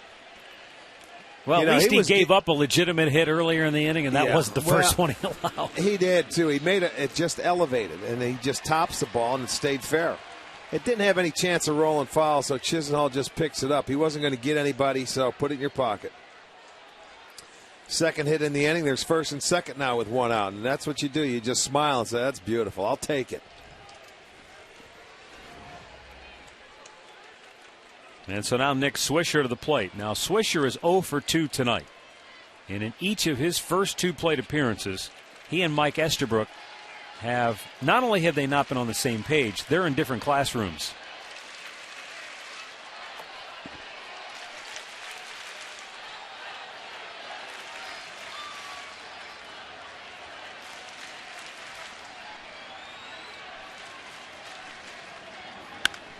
And he lines it toward left center field in the gap. Third hit of the inning, and the Yankees are going to score 2 and take a 2-0 lead. So Nick Swisher took the umpire out of the equation in this at-bat, and he lines an opposite field 2-run double to left. Perfectly placed in the gap. And just like that, New York has a 2-0 lead. Well, you can see in this inning they're starting to maybe use the whole field now and stay on it a lot more. There was a little two-seamer that he turns over, and that was a good swing. Swisher got a ball out over the plate. He didn't try and turn on it. He just hit it where it was pitched, and he found the gap in left center field. Cano can come all the way around from first, so the Yankees are on top now, 2-0. For Swisher, his 46th and 47th RBI. And now Jorge Posada 0 for 2. Bouncing ball to first. Big hop for Duncan. He'll flip it. Tomlin gets out number 2. Swisher goes to third.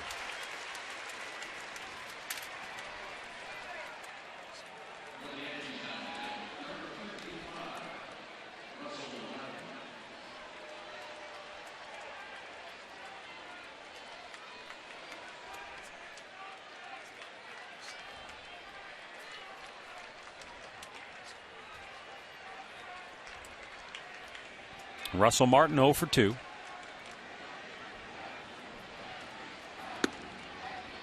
And a strike to the outside edge.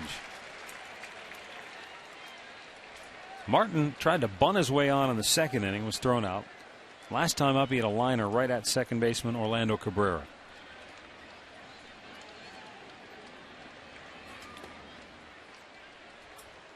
So Josh Tomlin carried a no-hitter into this 7th inning. And then Mark Teixeira led off the inning with a base hit. 1 out later, a little topper up the third baseline, netted a second hit in the inning. And then Nick Swisher lined a perfectly placed double to left center. And the Yankees have a 2-0 lead, 1-1 outside.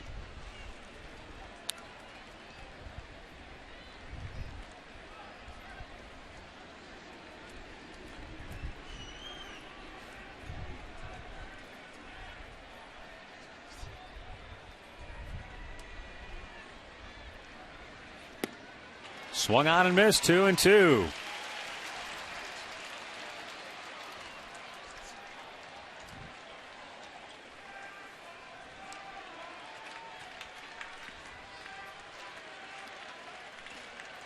Josh Tomlin has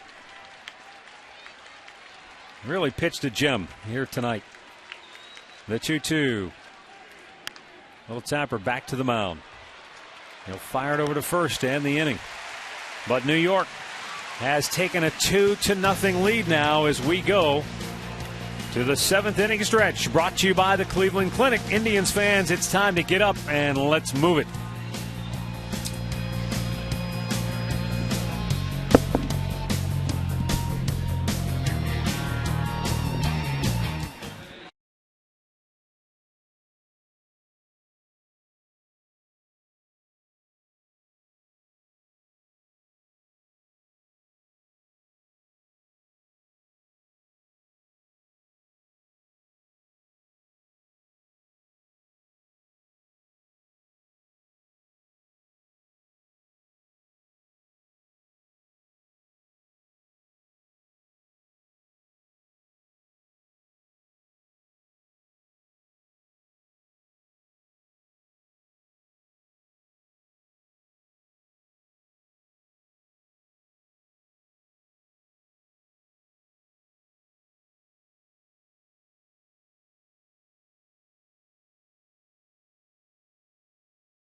Stop by any one of your 18 Northeastern Ohio locations for a panini and get yourself overstuffed.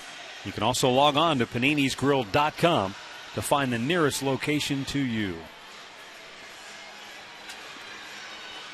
So the Indians find themselves down a pair. And as we go to the bottom of the 7th inning, Carlos Santana, Grady Sizemore, and Orlando Cabrera will be due up. We'll see if they can bounce back and answer that 2-run inning that the Yankees put on. They got 3 hits in the inning, and that was that Cano hit that really got it rolling, or kept it rolling, that little swinging bunt base hit. Then the Swisher double in the gap. Get that leadoff man aboard and see if he can get it rolling.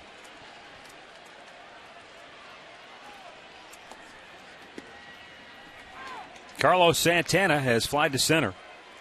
And then his last time up, he was robbed of a hit on a terrific play at first made by Mark Teixeira. Santana hit a one-hop bullet down to first, and Teixeira went to the dirt and somehow corralled it with a backhanded grab. Routine play here, 1 down in the bottom of the 7th inning.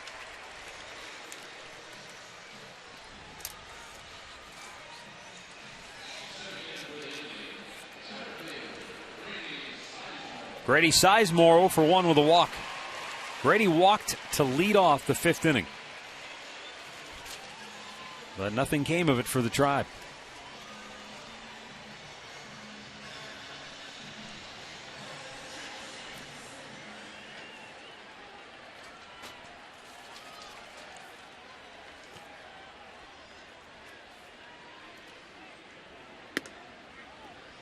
A little bit high for ball 1.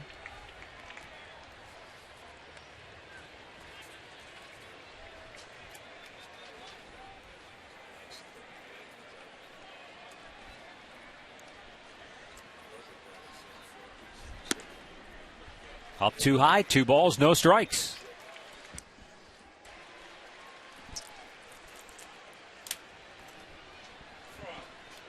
"51 of his 87 pitches have been strikes tonight for A.J. Burnett, but he walked Sizemore's last time up. And on the 2-0, Grady might have helped him out there, 2-1.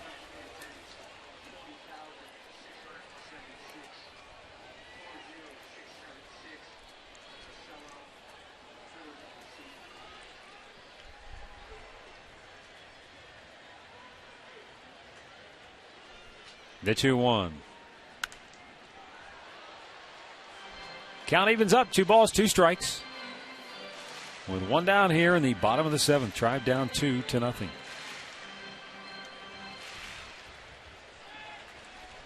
'90th pitch of the night coming up here for Burnett.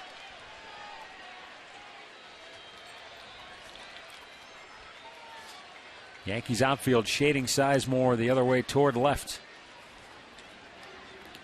Bounced it in there, full count. Well, you can see he was upset with himself. He felt that if he could make that pitch, that was the one he wanted to go with, the curveball. He just bounced it.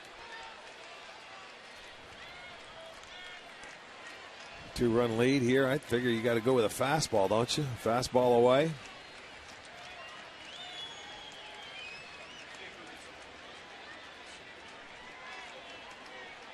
That's what they have decided.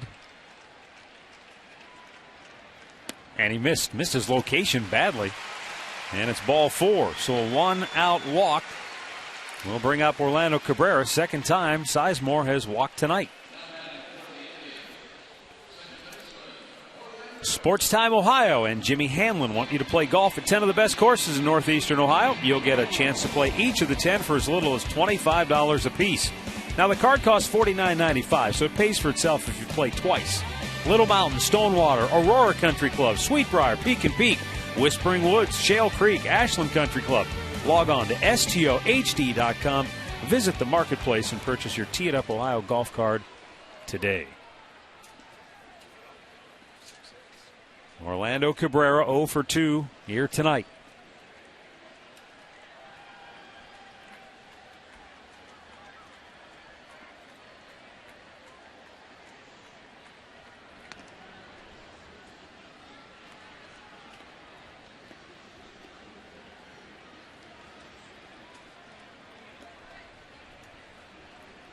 See if Cabrera can come up with a big hit and try to put some pressure on Burnett. Because he has pretty much been free and easy all night, even though it was a scoreless duel up until the top half of this inning. Well, at one time they had a runner in scoring position. That came with 2 outs last inning. Yeah. The Cabrera double. Other than that, that's it. He has been free and easy as right. They haven't been able to double up. Only 2 hits, and Cabrera has both of them.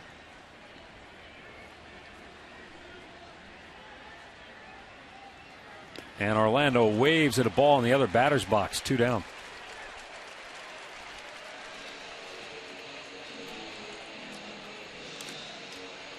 Six strikeouts for A.J. Burnett, and with 2 down, it's going to bring up Lonnie Chisenhall as you get another look. Yeah, that one just nowhere near it. He was just swinging at it before it left his hand. Out of the strike zone, he gets strikeout number 6.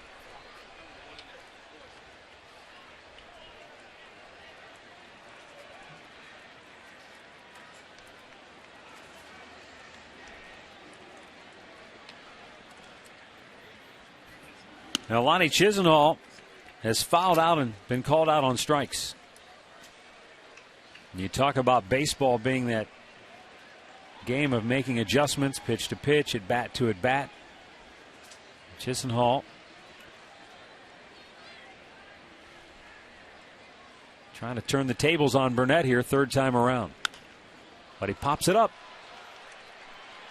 Alex Rodriguez into foul ground, and he almost ran into Gardner, who drops the ball. Couldn't come up with it. You know, that's just a tough play for, it doesn't matter who, because as a third baseman, you're running with your back to the infield, and the left fielder, Gardner, who can flat out run, he's just not sure that he could get there, so you can't call for the ball. And you don't want to collide. You see, there goes A-Rod going back. In come Gardner. They can't take their eye off the ball, so you got to avoid the collision. That's just, that's a break there for Chisenhall. Nobody could get there. It falls. Just a strike. You could see A-Rod pull off at the last moment. That must have been when he heard Gardner call for it. 1-1. In the dirt, gets away, and that'll allow Sizemore to move into scoring position on the wild pitch. Well, that helps because that's number 13 for him. He can always bounce that curveball. That's the one thing you always have to be ready on the bases with Burnett on the mound. There's the curveball. Martin couldn't keep it in front of him. Ricochets off, so Grady into scoring position. You know, the times that he's thrown Chisenhall a fastball today, he's elevated it above the belt. It's okay, Lonnie's just got to make him get that fastball down right now with the count in his favor and take the breaking ball. If he throws it for a strike, it's okay. Now you only go to 2-2. But you're looking for a fastball, but make it belled higher down.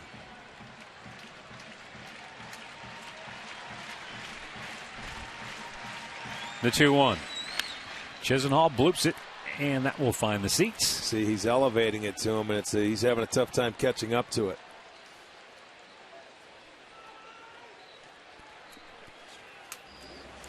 You see, it's about belt high, maybe a little bit above. Yeah. And that swing, he's got the left-handed swing that's got a little elevation to it, little upswing, and he just can't catch it.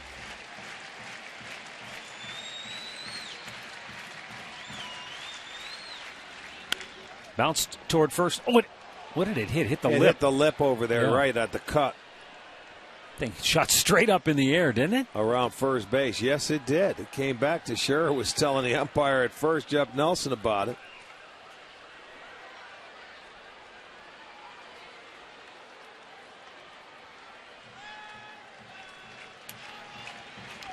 So a runner at second, 2 down, and a 2-2 count for Chisenhall.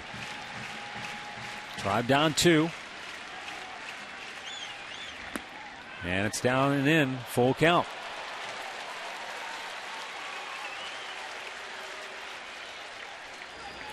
This one was down at his feet, so he was able to just pick it up quickly enough where he could just take it and didn't get it started. If that was away, he might have went after it. Shelley Duncan waits on deck. Activity in the Tribe bullpen. .100 pitches on the night exactly for A.J. Burnett. 59 have been for strikes. And a 3-2 pitch. right back to the screen. He had a good cut at that 94-mile-an-hour fastball.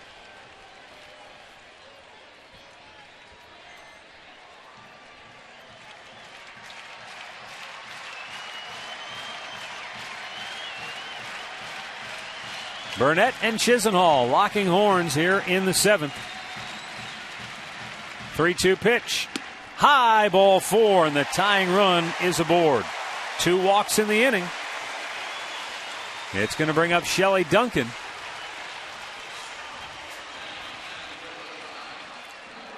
Duncan 0 for 2, struck out his last time up.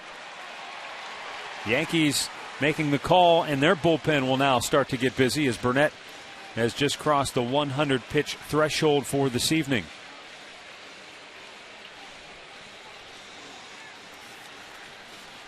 Now, it looked like last time up, Rick, Duncan was unable to lay off that slider.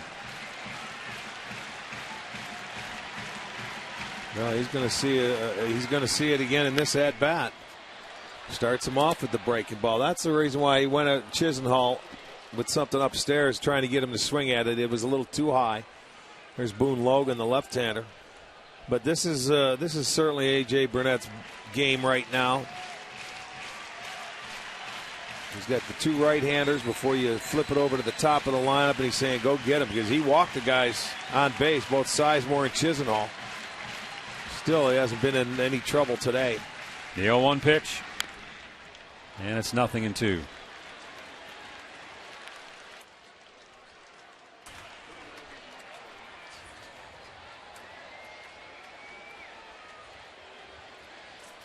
Well, now Duncan's got to readjust his game plan because he's down 0-2. And he may not even see a breaking ball in the zone. They're going to try and get him to chase like he did last time. Martin just went out. Conversation with Burnett. They're on the same page. He will get back. They may not even give a sign.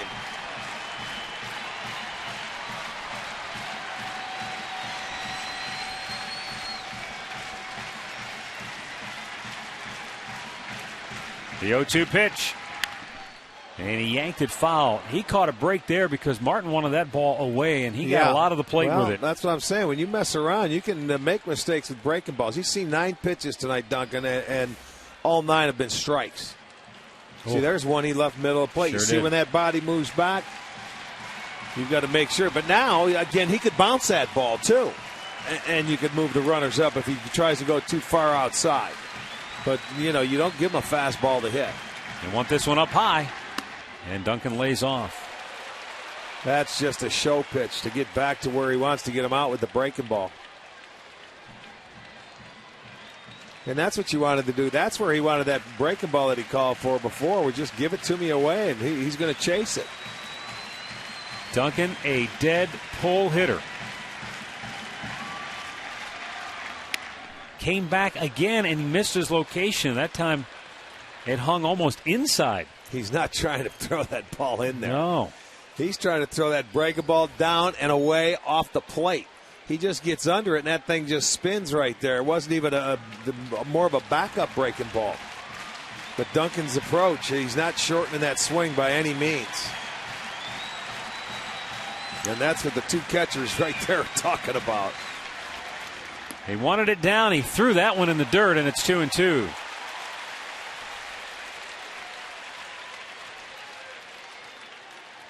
It's funny how sometimes when you're trying to be careful, you make mistakes in the middle of the plate, and that's what he's gotten away with a couple of times here in this at-bat.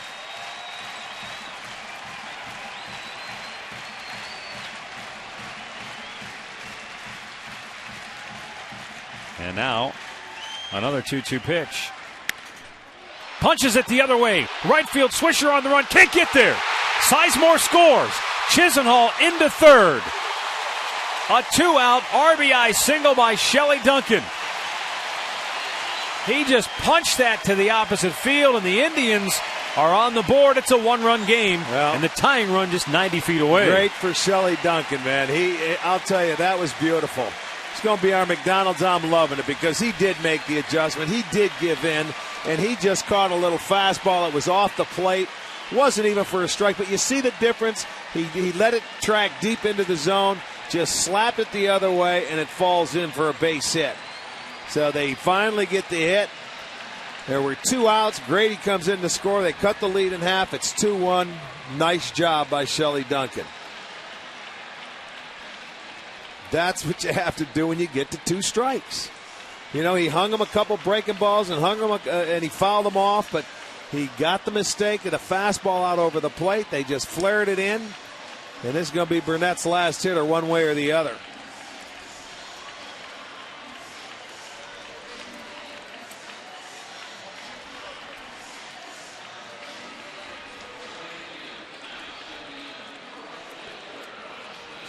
All right, so Austin Kearns 0 for 2. Now, Kearns tonight fly to deep left in the 3rd. He hit the ball just too high to get it out of here, but he squared it up pretty well. And then in the 6th inning, he went to right field and put Swisher, who was on the dead run, onto the warning track. Base hit here ties the game. And it's low, ball 1. Michael Brantley would be next. I give the Indians credit, man. They worked. They got a couple of walks in that inning to get on base. They scratch and claw their way through to get a base hit. And they came back and answered the 2 runs. And this could be, they need some of their home field magic right now. 1-0 pitch. Kearns with a high fly ball right field. Back goes Swisher. Still going back. He's out of room. It's out of here. Austin Kearns. A 2-out, 3-run homer. And the Indians have the lead.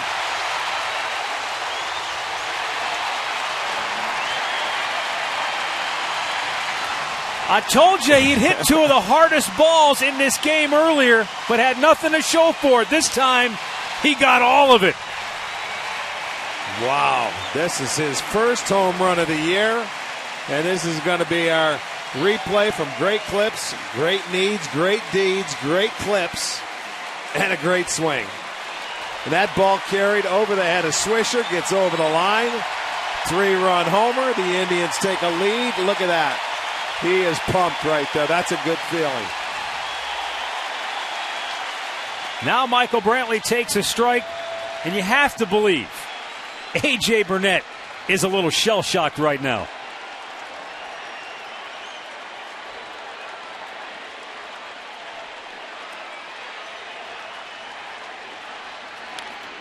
Fouled off by Brantley. It's 0-2. Well, I don't know if Austin Kearns could have picked a better time to hit his first home run than a 3-run homer in the bottom of the 7th to give your team the lead. And I mean, that felt good for him. You know that. Still a long way to go in this one, but for the moment, that's about as big a hit as we've had this year, I would think. And we've had a lot of big ones.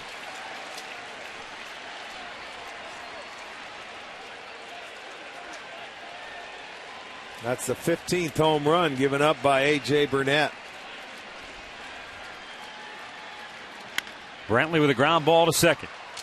And Cano throws him out. Austin Kearns. His first home run of the year is a 2-out, 3-run blast that puts the Indians on top.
What a turn of events here as we go now to the 8th inning. Tribe on top, 4-2. And the Indians will make the call to the bullpen. It's brought to you by Verizon 4G LTE. Rule the air on the most advanced 4G network in the world. And Josh Tomlin is now in line for the win if the bullpen can hang on. Well, you're looking at the two best bullpens in the league. The Yankees lead it with the best ERA. The Indians right behind them. And they're going to turn the 8th inning over to Tony Sipp for the 38th time. He's coming on to face Gardner, Jeter, Granderson. Got some defensive changes to tell you about for the Indians.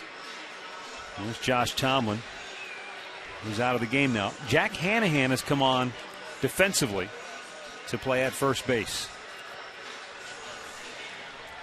And he's been dynamite defensively this year, whether it's been at third or in the brief times we've seen him at first, he's been very good as well.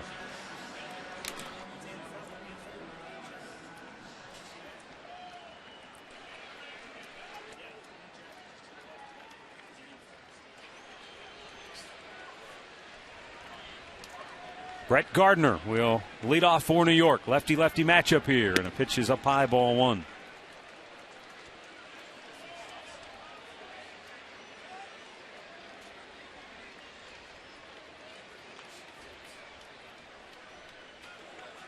Gardner lined to right and has struck out tonight.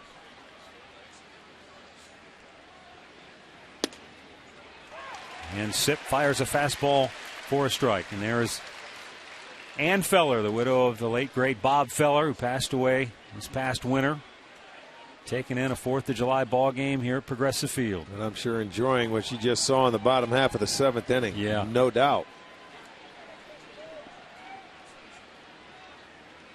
The 1-1.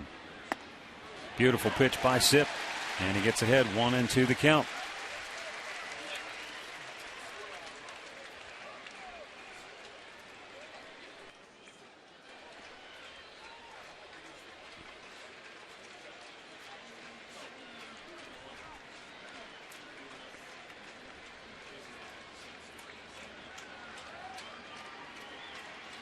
Now the 1-2. Almost chased after it. Well, you talk about having quality at bats when you go to the plate.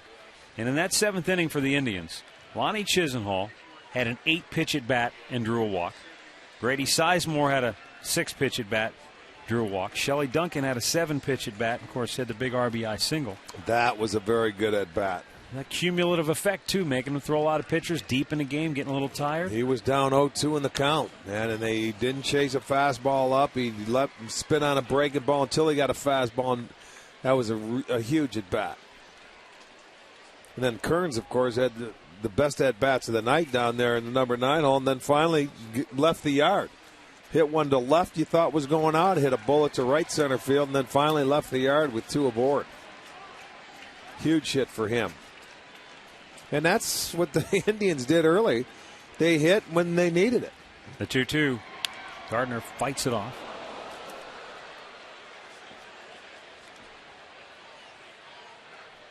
Rick, the first 2 months of the season, you're right. They would need a hit in the 7th inning, they'd get it. 8th inning, they'd get it. At home, it didn't matter. Well, and somebody would come up, with a big base hit. They hit with runners in scoring position. Timely hitting. Timely hitting is the key. But now they turn it over to their bullpen, and their bullpen has been one of the best. So they're going to have their work cut out for him because this guy's a tough out here. This is when he battles. Yes. His best is trying to get him out, and he's trying to get on. Got him looking. Painted the outside corner with a fastball. And Tony Sipp disposes of Brett Gardner for out number 1. Well, Sipp coming on just for one hitter, huh? Man, he made the change. And look at that. Fastball away. He's upset he didn't pull the trigger. He might have been looking for the breaking ball. He gets the express. Well, Great Manny spot. can go matchup now, Rick, because Tomlin did such a great job getting deep into the game. And so Manny figures he's going to fire all his big guns here at the end. And Vinny Pistano sprinting in.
Yankees batting in the 8th.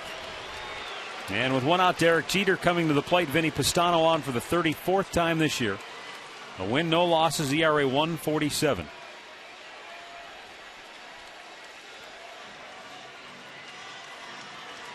And he'll be facing a hitless Derek Jeter, 0 for 3 on the night.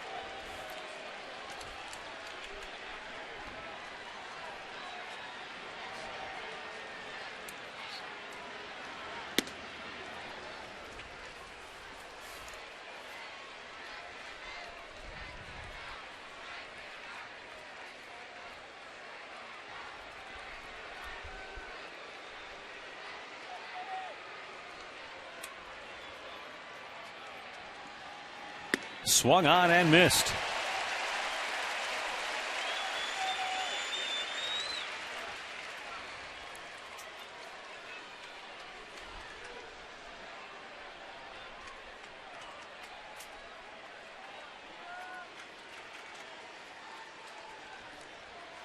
Jeter steps away. He hit a little tapper towards third in the first inning that Lonnie Chisenhall was charging in and misplayed for an error. Then he flied to center in the third and hit a routine ground ball to third base in the 6th. His first game back from the disabled list for the Yankees captain. And fouled right back to the screen. 1-2 the count.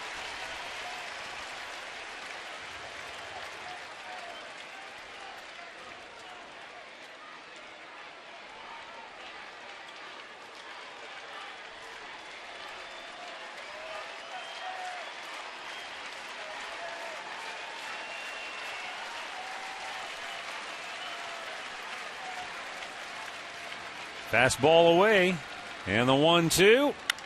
Got a lot of the plate, but it's foul.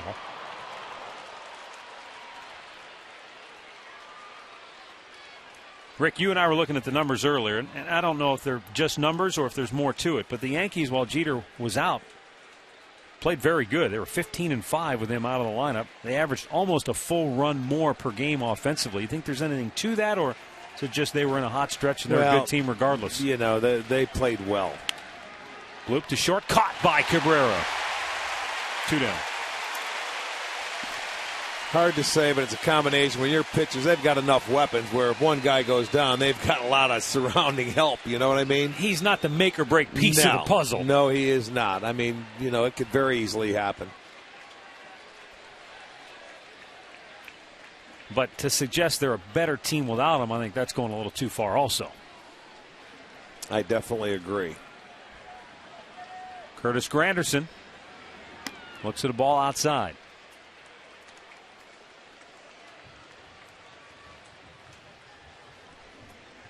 Granderson, when he walked in the first inning, the next Yankee to reach base against Josh Tomlin was Mark Teixeira, who singled to start the 7th. Josh Tomlin, after walking Granderson, the second batter of the game in the first inning, retired the next 18 Yankees in a row. Popped him up back out of play.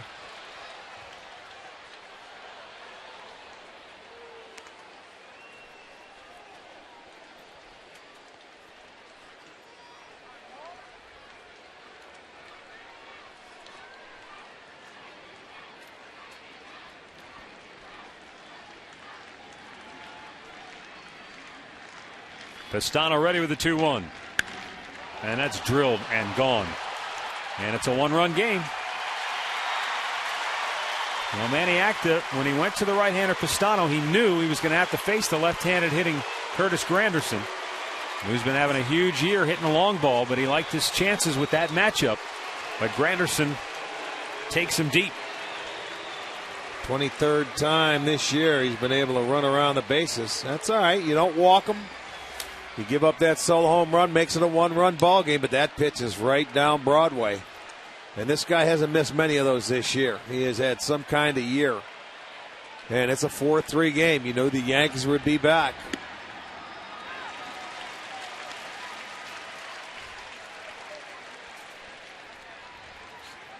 Mark Teixeira, 1 for 3. Takes it a little bit outside, 1-1.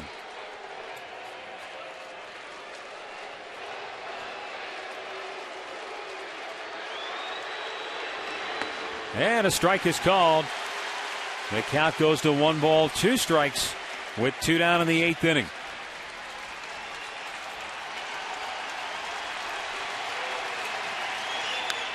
Foul back out of play.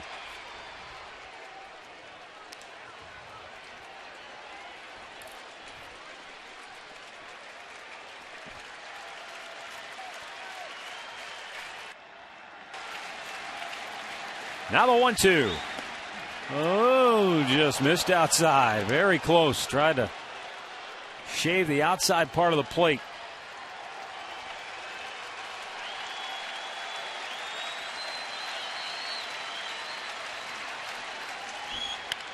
Ground ball towards first. Big hop, and what a grab by Hanahan. Takes it himself to end the inning.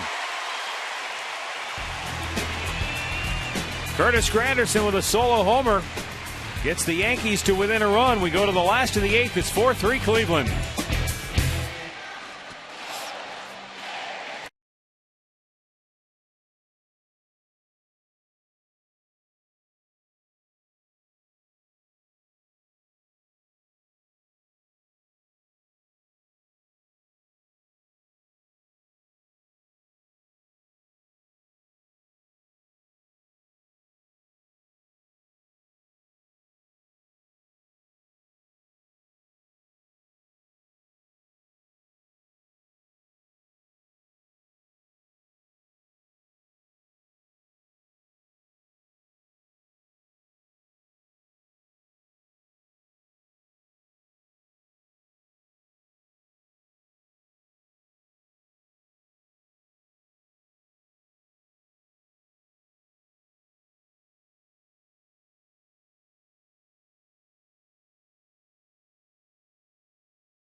$40,676 have jammed Progressive Field tonight. 3rd sellout of the season, and they've watched a dandy. A great pitcher's duel for 6 innings, and then in the 7th, the offenses took over. And now we go to the bottom of the 8th with the Tribe on top 4-3. Corey Wade, right-hander, coming on for New York. He'll be facing Asdrubal Cabrera, Travis Hafner, and Carlos Santana, the 2, 3, and 4 hitters for the Indians here tonight. Wade, a guy that had 82 career appearances over with the Los Angeles Dodgers from 08 and 9. Drafted in 2004, making his 8th appearance with the Yankees. Asdrubal fouls it back.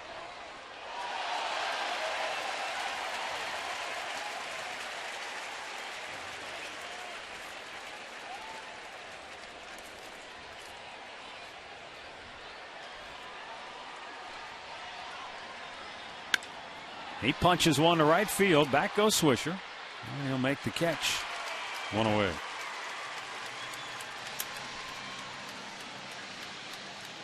Our in-game box score is brought to you by Hyundai. Introducing the Hyundai Assurance Trade-In Value Guarantee. Brought to you by your Northern Ohio Hyundai dealers. Asdrubal Cabrera, the 2 hits. Shelley Duncan had a huge at-bat for an RBI single. And, of course, Austin Kearns, the 2-out, 3-run homer.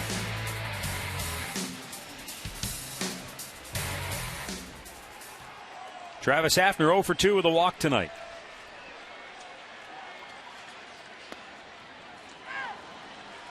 Chris Perez heating up in the Indians bullpen.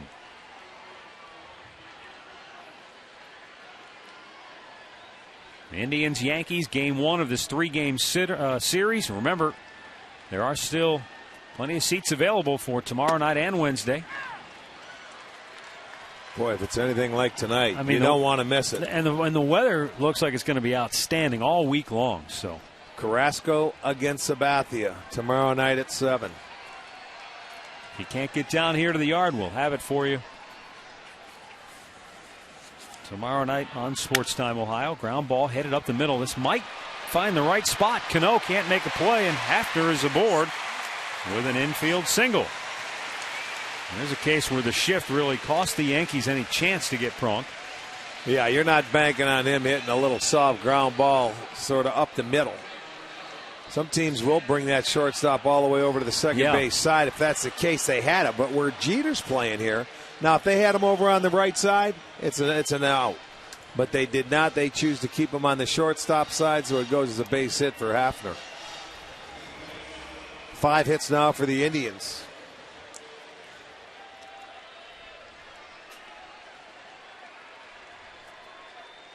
Carlos Santana 0 for 3 tonight. Looks at a ball outside.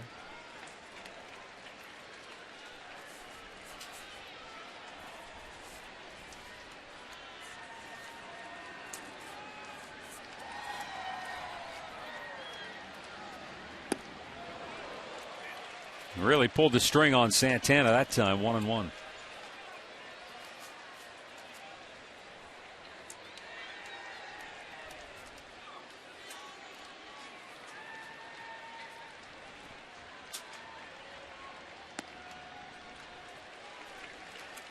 By the way, before we get too far along here, Tommy Bowe went back and checked your numbers on the 4th of July, see what kind of a Independence Day player you were. We'll talk about that next year. There's a drive deep left field. Gardner back. He's looking up. It is gone to Souvenir City. Carlos Santana gives the Indians a little breathing room. His 13th home run of the year. And it's a 6-3 Indians lead. Boy, I don't know if you could find just a prettier swing than right there on a breaking ball. He stayed on it and shot it out of here to left field. That, my friend, was beautiful. Nice swing. They want to see the replay. Look at the guys in the dugout want to see it.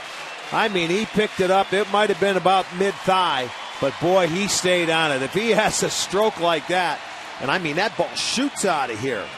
For Santana, that's going to be his 13th home run. And boy, there's a piece of the rock. There's some insurance right there for you.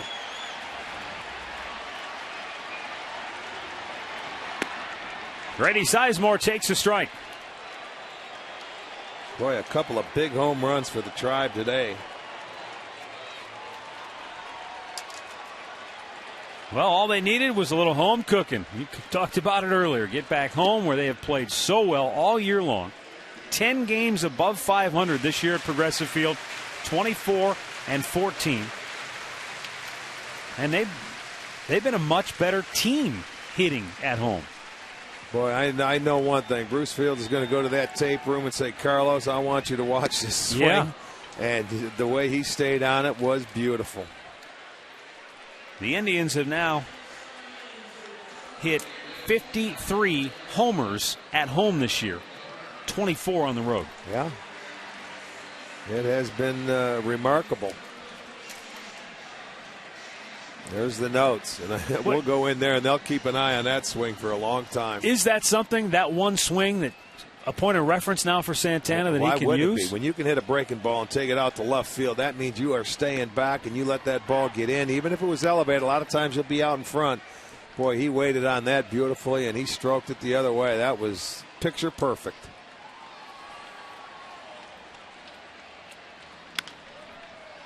Grounded to short. Derek Jeter throws out Orlando Cabrera. We will go to the 9th on this Independence Day in Cleveland with the Tribe on top 6-3 thanks to Santana's 2-run homer.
All kinds of changes here as we go to the ninth inning, or the bottom of the, as we go to the ninth inning here. You've got Chris Perez now pitching.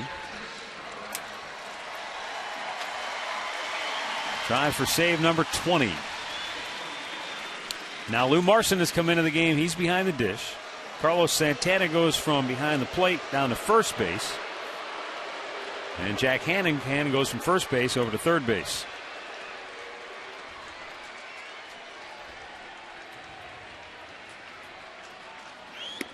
Alex Rodriguez leading off for New York, 0 for 3 tonight.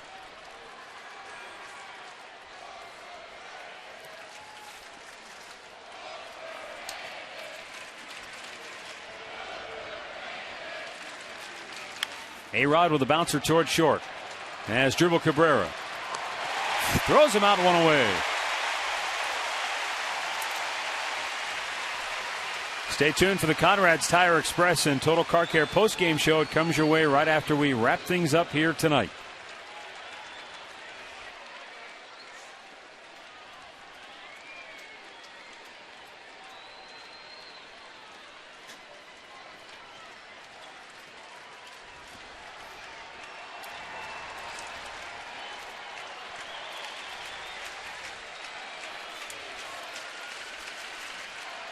Robinson Cano had a little infield single and came around to score in the 7th inning for New York. Shoots that out of play.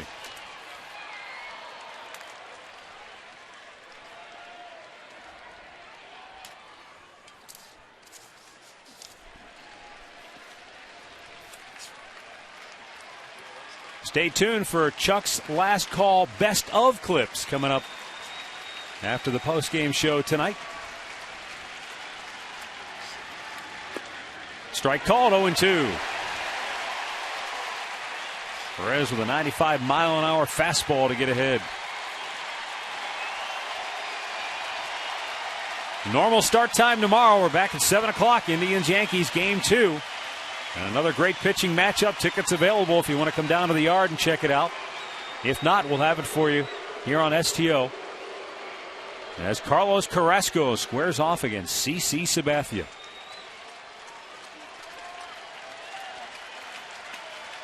Chris Perez ready with the 0-2. And Cano punches it high in the air to left. Michael Brantley settling under it, 2 down.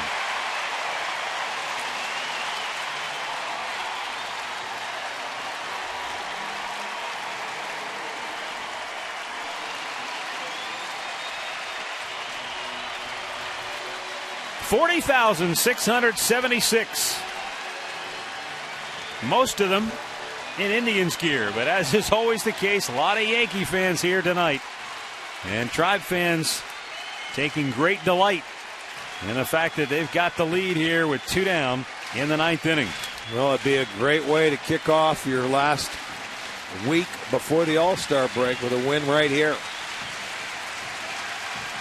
Nick Swisher goes after the first pitch, pops it up. Out goes Hannahan. He's calling for it. And he makes the catch to end the game.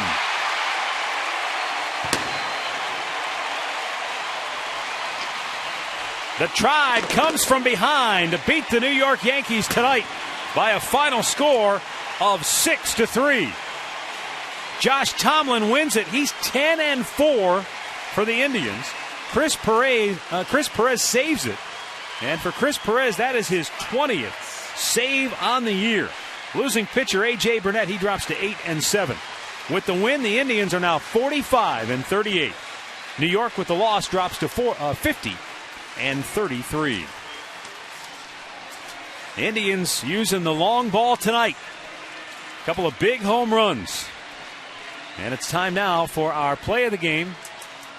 Brought to you by KeyBank. Thanks for making KeyBank the #1 bank in Northeastern Ohio. Boy, what a game it was. I'll tell you what, they were down to 2 outs and 2 walks, and then Duncan gets a big hit. But, I mean, right now, Austin Kearns shocked everybody because he went the other way for his first home run of the year, and there were 2 aboard.